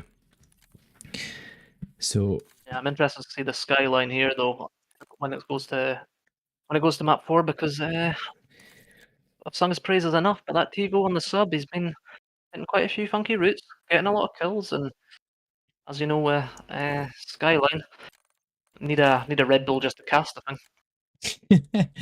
I mean, sometimes I'm like, yeah, I need a Red Bull, it keeps me going, but then I have a Red Bull, and then before I know it, I am constantly coughing or burping, which isn't fun half the time. Right, so I'm ready in the lobby. Hopefully they're ready as well to go. I'll just say I'm ready for everybody else in the lobby. But there we go. We'll switch over to our caster screen for now. Struggle, get yourself your beautiful faces on. The Scottish duo, the Celtic boys. It's, we're not saying Celtic. Fuck them. I'm not saying that. Not even mentioning that word. No, Shit. Gustum. Who's taking Matt Frey troops? There we go. Who's taking me? Says Alfie. Alfie's in the chat watching as well. That is multitasking at its finest. Thankfully, there's a 30-second gap because he's not going to see anybody on that S&D. It wouldn't have made a difference because they were looking strong in it anyway. The TiVo going up off on one. But we should be ready for control. It's going to be A2G, Alfie in that team 1 side for control. So they'll be getting the attackings to start. And this is where you kind of want to set a precedent from the start. You want to be setting up a really good target early on to then put the pressure on straight away for the defensive side. Because if you get, even if you get like 4 ticks, that instantly puts you under the pressure here when you go into your attack next, right? And we know that the defensive round, you don't want to lose any ticks. Like if you're defending, you want to make sure you keep them to completely 0 and give yourself the best opportunity when you go to attack. So with that being said, we are going to be able to get into that lobby and get into that match here in Vault. Yeah, if you regen here, you just want to nip that momentum in the bud. Get a strong hold off the rip. But save it outside on A2G. Even if you lose a round, but get a good few ticks, you're looking good. There we go. We'll go on board with the attacking side then, as we're on way of A2G. Their momentum from the last map. Can it push them through the control? Stay on board with TiVo, who's been probably the stand-up player so far, but they're all going to get on to that and start going straight through. As TiVo can't win his gunfight towards Cash, but the nade comes in to get the trade. Yeah, no, I can't really blame TiVo for getting aggressive there because he's been playing pretty lights out, but it's a great A2G. That's what you're needing. It's a massive first round. That's Can't massive. infinite size it enough. 4 dead, Capo finding 2 there, and are going to get ticks of progression made towards A early on, and Capo is looking a lot better in his respawn than he was in that S&D. Yeah, if you're the side on regen, you really want to nip that momentum in the bud, but A2G coming out strong off the rip. Like I said, even if you get 2 more ticks on B, once you've capped A, you can consider that a solid round, but with how this early round started, we'll be confident in getting all 3. Yeah, you should be confident. They've got that top plat looking over now. This is their opportunity to try and gain some solid ground, but a couple of feet going the way of Komaya. Halfway though, rotating on Palms now.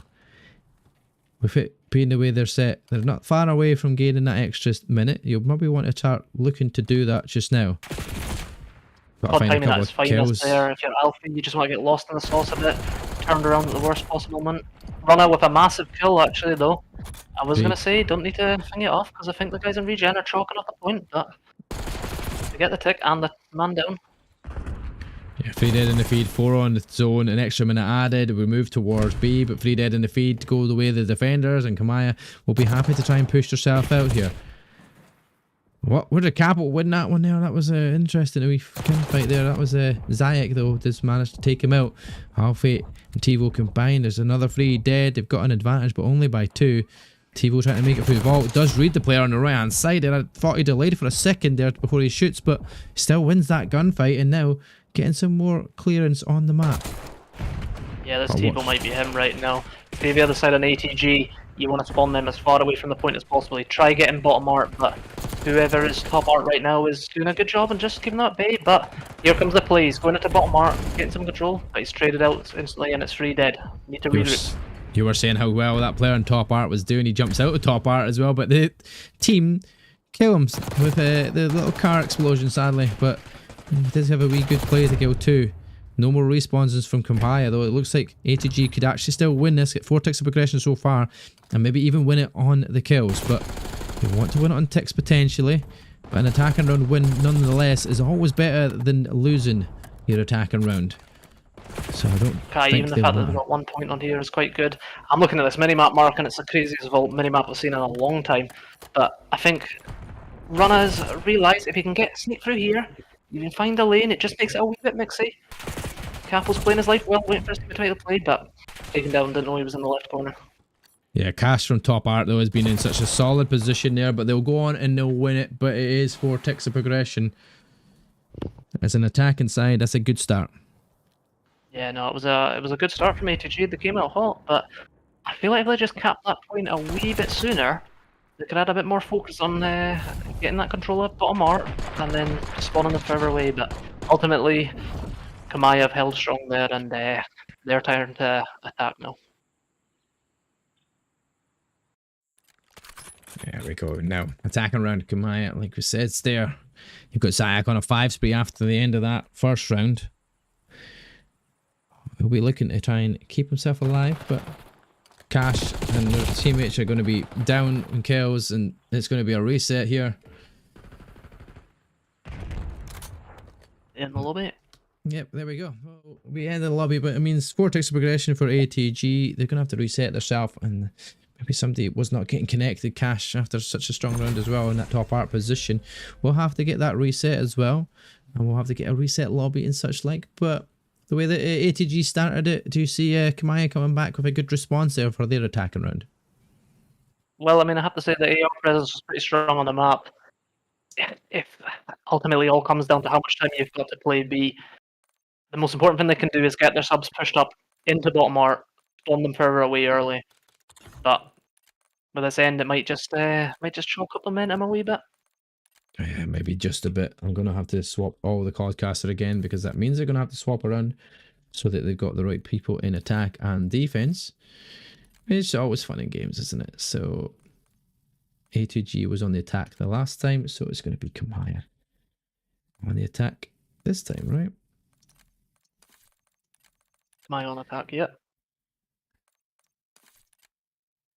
But yeah, Zayak started off this vault pretty strong. I mean, it's a bit just like a sentry gun being planted top art there. Just kill after kill. Doing pretty well. He's managed to keep Tivo quiet, which was well, they struggled particularly on the first vault, despite winning. And then on S&D it was pretty lights out from A2G. Great series so far. Yeah, definitely. It's definitely a great one to watch here in AEL Division 3. I'm glad we got this as well. It was last minute for me to actually be requested. I actually got requested it while I was setting up the one for map 1, and I was like, oh, out of match 1, sorry. And I was like, do I have enough time to kind of do the graphics for it? I'll do them quickly on the fly if I can. We've happened to do that, and that's exactly what's happened. But the way that these games are going, there's been a bit of delays back and forward so far, and I think Cash is having a difficulty getting back into the game. That's the way it seems like at the moment in time. But strangely enough, you've only got 2 players that have moved position, so they're all mixed bag in the lobby, so I don't know who's going where, so they should be sorting out. Maybe a few without work tomorrow morning. Lucky for them. Yeah, maybe. I'll be up in a couple of hours. Feels like it's flying in as well. The wife will be like, I thought you were only casting one game. I mean, I was, but I'm now casting two. And that's the way it is. But yeah, Komaya, there we go. Remember, they're saying in the lobby, remember 4 ticks. See, they're not going to let them forget. The problem is you had Zayak on a 5 spray. Like, do they give them that back? Because, like, you're so close to a bit gutted streaks. if Yeah, you're Zayak, but it's one of them ones though. If it's S&D, you're... I mean, it was a rule if you were S&D and you had a streak, then, you know what I mean, you would get the round for it, but control's a bit different. Yeah, that is true. Oh, I'm ready, but they've got 5 versus 3 at the moment in time, so they're not ready, so...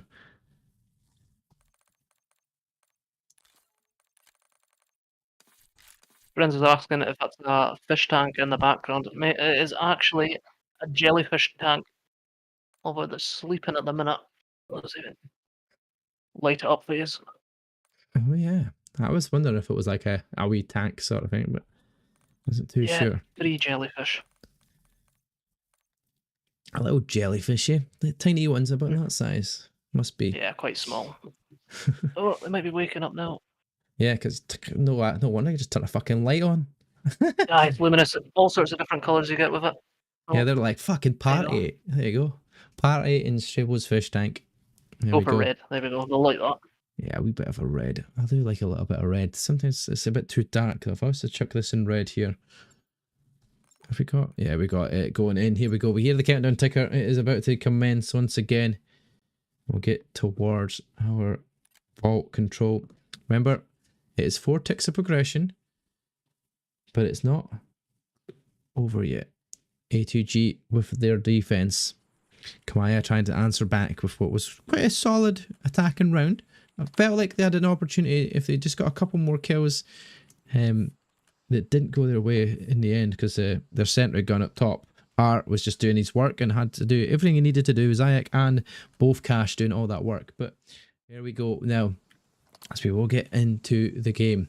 Back again, 4 ticks of progression, and now it's going to be a defensive round here for them to see if they can hold off all the pressure from Komaya, and Zayak starts off strong once again.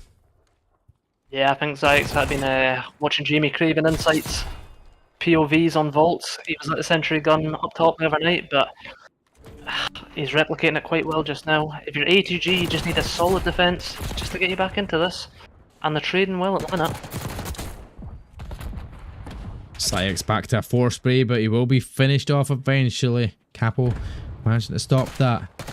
Now we're going towards that dive board, sends a nade over the back towards the truck. Doesn't get any kills from it, but he'll manage to push himself up a little bit, and the challenge comes in from Gravity, and he'll be absolutely wiped out of there. His boots are not hitting the ground, just like he wouldn't if he was in space. Yeah, A2G taking up the map well. Capo's actually done really well just to get the kill and play his life there, wait for his team. They've got him in a bit of a spawn trap here. If you're Zayak, you're raging because you would have had your Hellstorm had we not had that reset. Definitely, and it's a very difficult position here as well. But to be fair, you would have been starting off in a different position, but maybe not. It might have been a different bit of momentum, but the defensive round is looking solid here from A2G.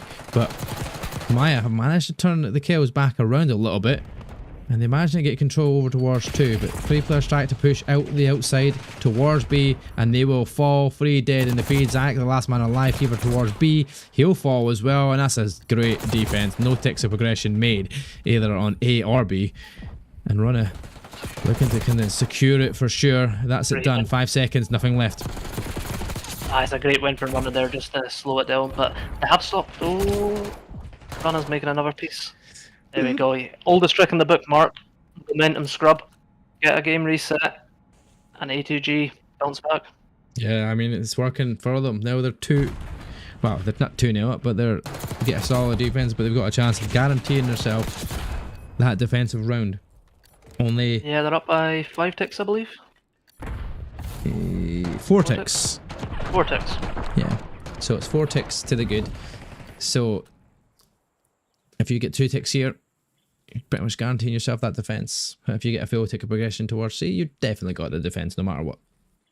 Well, Zayax had his fun, and you look at Runner 10 and 2 of 1 round. Third of the kills. And hopefully he's working 1 kill off a Hellstorm possible? Yeah, Runner's literally a bit of damage or a bit of seconds on that zone. Oh, he's going to come out first and Zayak's going to pick him out, and that's going to be the spree ended instantaneously. But TiVo answers back with a double of his own. Now they're going to get some progression made towards A. He's on his own though, and he's waiting for his one player that's out there. That's Alfie. He's got the AR, and funny enough, he's the one that's actually pushed up, watching the players coming in from spawn. Yeah, and I know it's worked out well for them. I know it's worked out well for them there with TiVo getting the 2-piece and them getting the 2 ticks, but see, if I'm Runner, I'm maybe playing a bit more selfish because the Hellstorm's going to come in massive if it goes to the last round. Yeah, I would have definitely done that for sure as well. He was so close to it. All we needed was a bit of damage on somebody and somebody else get the kill. He waited for too long, but Alfie now is building streaks towards it as well. He's on 5 in a row. They're getting themselves secure, and they got the chance to even win it here with plenty of time on the clock. 2 minutes to play with. 4 life advantage for now. That's dancing. He was like he was skating on ice there or something there. He was just turning and spinning everywhere. Yeah, well, Alfie came in the chat, confidently said he was going to win this next map, and he's definitely putting his team in a good position. 10 and 6. Capo on screen now. Man's on my big 2-piece, so just hold down, Cat. Slow the momentum a wee bit. Runner's going to take a rut out. Yeah, there we go. Get lost in the sauce. Oh, he's got taken out by Manta. He's keeping his spree going now, and he's not going to be able to turn on to Alfie though, and Alfie and Capo will find 2. Push yourself out and get some secure map position, but they've guaranteed, all but guaranteed yourself that defensive round here in round 5. No matter what here from A2G, but they can seal the deal here and guarantee it's good to see Manton's coffee's definitely cooked an extra second. Yeah, make yourself 2-0 up and or 2-1 up. Sorry, it will be, but because it's obviously Capo. Oh, Capo, that's disgusting, lad. There we go, 3 dead in the feed there from Komaya. They're going to push yourself out and manage to get some secure round here. Smoke the Cash is smoking the way forward, trying to keep the ticks down, and he does manage to wipe it off for now. 13 versus 13 with a minute to play. Plenty of time here for it to go all orange, and you just see it in the feed, all 4 dead. That's going to be it. Stack the zone, done. Don't think they're going to be able to stop this now. Good as attack as you've seen. Well, they know the spawns well. There you go, A2G up again. Definitely getting a defense if it goes that way. Yeah, so a 2-1 going their way. Chance to seal the deal, and on a defensive round as well. The more favoured position to be in can secure this win in the map and give themselves the 2-1 lead in the series. But yeah, Capo's definitely looking better in a respawn here compared to what he has been in the last couple of matches. Yeah, well, his coffee's definitely cooked in, Mark. You see, his teammate TiVo was getting the flowers before, but Capo's really stepped up this map. Yeah, both Runner and Capo. Similar stats to their names. 12 and 7, they both go. Now, defensive round. I have to say, if you're on Regen, you want your smoke to find that first map form where he dropped a 40 bomb. 6th and 13 right now. Struggling. But TiVo again, 2-piece. All series long he's been lights out, mate. All series. Unstoppable. Even in a losing map round, he went massive. And that's all you can ask. You can't do anything else than that if the rest of the team aren't doing what they have to do as well. Well, you're doing your job role. He's managing to keep it going. He's bringing it in. He's going to find the 2. He does, but he's traded out by Cash. But once again, another straight, solid shooting from that TiVo. And he's managed to get himself in the lead of the kills other than Runner. But Runner and Alfie now. Where did Alfie sneak up with these kills? Because all of a sudden he's on 15. Well, someone's around here somewhere, but hasn't found him on that ledge. I would love to have an actual lifting in at some point with this team in future, purely because I just feel they're winning this map based on the comms. They know exactly where the missing players are. They're kill tracing well. As we say, that's 3 down. They've got a bit of time just to get some ticks and extend the lead. you stack this here, you get that tick progression, you get the extra minute added, because I don't think you're going to be able to stop this time here unless you're a runner. You get some great angle picks here. There's one, Gravity's head peeks up for a second, the little cap's done, 3 dead, it's almost going to be secured. It is. Somehow, some way, all 4 members will fall and they won't get the extra minute added, and it looks like this is A2G's map 1. The momentum stopped from map 1. One more break at this, 12 seconds. They've got to time it well, but 2 down, 3 down. Gravity. A massive 2-piece from Gravity. Trying to buy his team some time. Might just be enough for one to get in hill. Yeah, it is for a second, but Alfie finds 2. Now, the only other player is Cash. Tries to take the jump. The mantle doesn't work out. And A2G win all 3 in a row. And there we go. The round going their way. That means that it is 3-1 in the count for that map. That means that they do take 2-1 up in the series. Yeah, well, I'm interested to see how this hardpoint's going now, because I feel the guys on Regen are heavy slayers, but last 2 maps they haven't really shown it. Whether that's the case of just A2G heating up a wee bit, or I don't know, but I don't know if you're familiar with the term Neslo in it, Mark, are you? Neslo, yep, yeah. Yeah, Neslo, TK's old team, or the Aussies, Tainted Minds, notorious for winning S&Ds and controls, and then winning the series ultimately. S&D wins your championships, you pinch at 1 respawn, you're good. Yeah, well, let's just see what they can do if they can keep it that way, because it's looking good. It's looking good for them on the search and destroy and the control. But now we're going to a hard point, which even then it was quite close in the end. It did end up only like what, 39 seconds was the difference. So I mean, it wasn't too far away. There's a chance here with the way that they've been playing, the way that TiVo likes to run his guns up close and personal. Hardpoint on Skyline might work in his favour. Yeah, I think we mentioned that before. The subs on A2G seem slightly stronger. In the first hardpoint, the ARs on Regen were a bit stronger, but it was a bit of a funny hardpoint, the first one, because it wasn't really the money hills that won them the game. It was the scrappy P1s and P3s where they picked up time. And I think the 2:11 mark for A2G was a bit generous because I felt Regen were a lot stronger.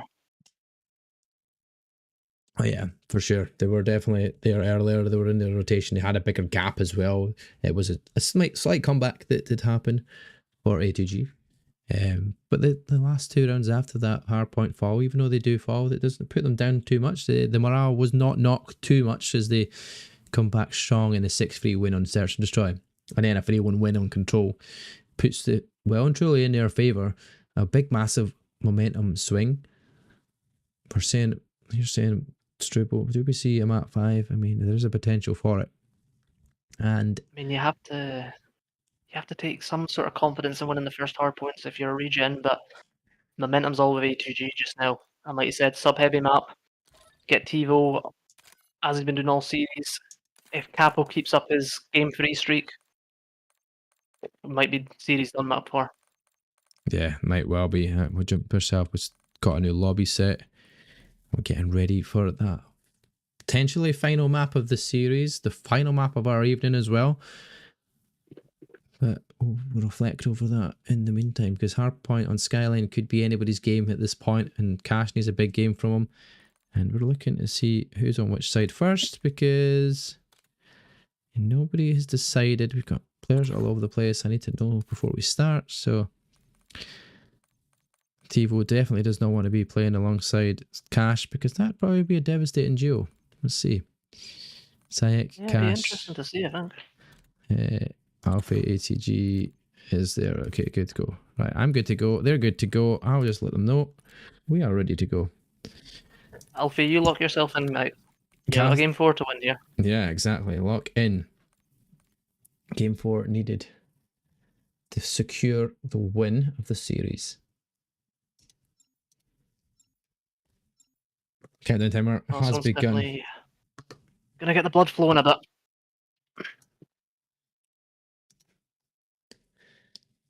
Skyline definitely is. This is going to be absolutely bang out, I'm sure, and it's going to be interesting to keep track of what is going on around the map. Just we keep an eye on that mini map in the bottom left hand corner, so we'll constantly see what is actually going on, because we might not see it on screen, but we will see it on that mini map. So keep your eyes peeled, chat, and Obviously myself and Struble will try and chat you through it all, as this could be the ending map here for A2G if they keep their momentum the way it's been shifting these last 2 maps.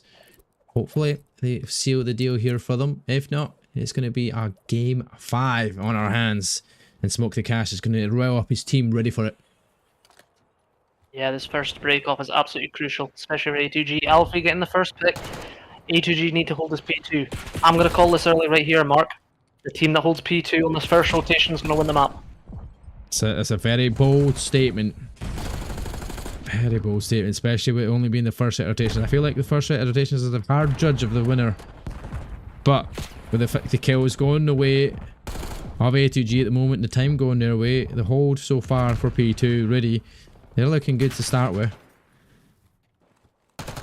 Yeah, it's a bold statement, but sometimes you just get that feeling. But saying that, the guys on Regen have managed to take a bit of control, but run away a massive kill just to make it stuffy. He knows there's one going to be fishing through. Was split spawns there though, and it works out though because he gets the kill, Runner finds Cash, and that will clear the zones. There's just the time a P2 is about to get underway, make sure the spawns are on their side. Yeah, I hope his teammates are gassing off in the chat runner there, because that is a massive 2-piece. Because his team was free down, managed to keep the spawn, control of the hill. They're only up by about... Oh. I'm sorry, Alpha and Runny are just looking great. Runny's on a 4, 6-1 so far.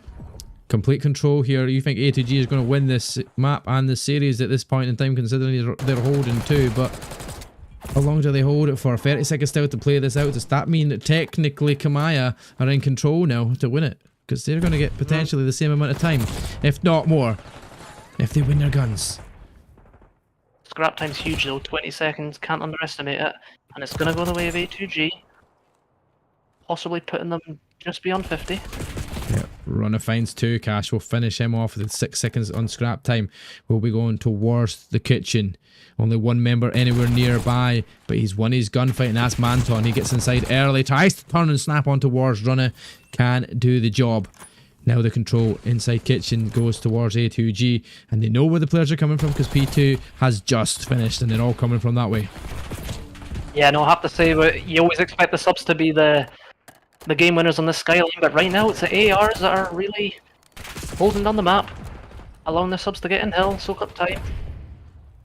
The A2G fighting them off strong, getting a bit of scrap and getting this 30 seconds now. If you're on the side of Regen, you've got to be thinking of the next hill already. Yeah, definitely. You're not far behind though. It's a good thing going into this one. There's still 18 seconds to play for. There's going to be a chance to win a gunfight and get the last bit of scrap time as they do. There is that one player making the rotation on the back. It's Manton as well. He wins his gunfight on towards Capo. Means they secure that backside as well. Finds Alpha as well, and that is going to be a secure P4 opportunity here inside the bathroom. And a good wee way to come back into this hardpoint. Yeah, that's a massive kill for Manton, just secured in the back, but not traded in the hill here. I've got a feeling A2G are going to take control of it. Yep. I did call it earlier, whatever team holds it on P2 is going to have favour from the rest of the map, and it's looking that way so far. Man, I'm trying to look from top bedroom. They managed to get the break in because the one player comes out to challenge him. Sadly enough, he will fall, which means Komaya get herself back in. Still 30 seconds to play for here. He's watching the angle, but it is all Peaker's advantage here. Is Runner will run him down. One more player to deal with. Runner's trying to stay inside that shower, can't do it. Zayak finds the 2 kills. And you've got Cash, Gravity and Zayak on 2 streaks at the moment. And with the 11 seconds going this way, they'll keep on control of that. And that'll get it within, well, a 10-second gap pretty much. 20 second you have gap. to say both money hills have been a wee bit scrappy from both teams. So it's a hard judge at the minute, but 3 down for the side of A2G. Tivo's already in hill. Starting a wee bit slower than his previous maps, but by no means playing bad. He's already got 1 minute and 16 on time. Yeah, Tivo looking good on time. For a second there he wasn't. No, Zayak will take him off of it. 3 dead in the feed. Go the way of Komaya. And they're looking to try and get their position here for P2. There's still plenty of time on P1 to play for those, so maybe not give up too early. But 3 dead in the feed, go the way of A2G. An unlucky stun there, that's not going to do anything to anyone. He keeps himself alive at least, and his teammate will get the kill over towards Cash. And now they've got the spawn flipped out. They've got the opportunity to get P2 under control and finish off the remaining scrap time of P1. Yeah, TiVo's just getting picked for on a nade up there. He doesn't have any info. There's anyone up top. As Somi's just trying to slow them down if they do push bridge, but sometimes all you need to do is hold irons and hold their things, get some info, let your ARs take that fight, not a sub. Capo switching between the AR and the SMG at the moment. Making sure in close range he's got the right weapon of choice. And at distance if need be he'll pull it out, but a fire spray keeps it alive. Zayek's in the back, he tries to pull out the aim as doesn't work out for him this time. It's a good wee chance to swap it over, but it is going to be the spawn flip. 37 seconds still left to play on this time. P2 looking Regen have got back and forward. Regen have got a great opportunity here to take the lead. They've got the spawn, they've got all the angles, but once again that zip, no one seems to ever watch it well enough. And that's 2 down already. Yeah, still time though. Komaya kept this close, and I've got the chance to still take control here and take the lead. And if they are taking the lead with the remainder of the scrap time, it will be 1 second, which means it will be swift around as P3 is in control of A2G at the moment. They're set up in the map. TiVo getting got a game in our shots hands at. now. Definitely a game. Nonetheless, Runner finds one, Capo finds the other, Alfie finds the next. And now you're just trying to find some more kills in the feed there and make sure they can take control of kitchen as long as possible. Just trying to stay on board with that player on the rotation. Everybody's chasing Capo. They're only leaving one player near that time, which might work out for them, and it is. They're getting the kills in the feed, and it's only Cash that manages to answer back with 1. Capo looking to hold back for the spawns, but pushes too far out. Will fall. They lose the time, and there's still 20 seconds on this time. I think they gave up too early. Yeah, no, it's a massive 2-piece, 3-piece now from Zayek. Just going to close that gap to within 15 seconds if they can hold this time. Most importantly, they've got the spawns, and it's 3 down again. That time's getting contested. TiVo with the 2 3 down the though. opposite way. Oh. He's going to clear it away. He does get shot in the back or from up top, wherever it was. He does fall, but Runner doing exactly what he does best and runs through to make that the finisher that he needed. 4 dead in the feed will make A2G get the opportunity to grab control of this time. And he's just going to sit back, relax and wait here and take a soak while everybody else starts to make their way back in. Another couple 3 dead in the feed, and that's A2G looking even stronger. This is the warm-up that they needed in the end, and this might swing things and momentum for the rest of this hill and the rest of this hardpoint. This TiVo is once again starting to heat up, but Alfie's had a great hardpoint so far as an AR on this map. Yeah, no, you have to say, see, as soon as they've got 2 free pieces, about to be another one here in a second. It's like you know they're going to be spawning piano. It's going to take them at least 15 seconds to get across. A2G already past the 200 point mark. A mountain to climb for Regen here.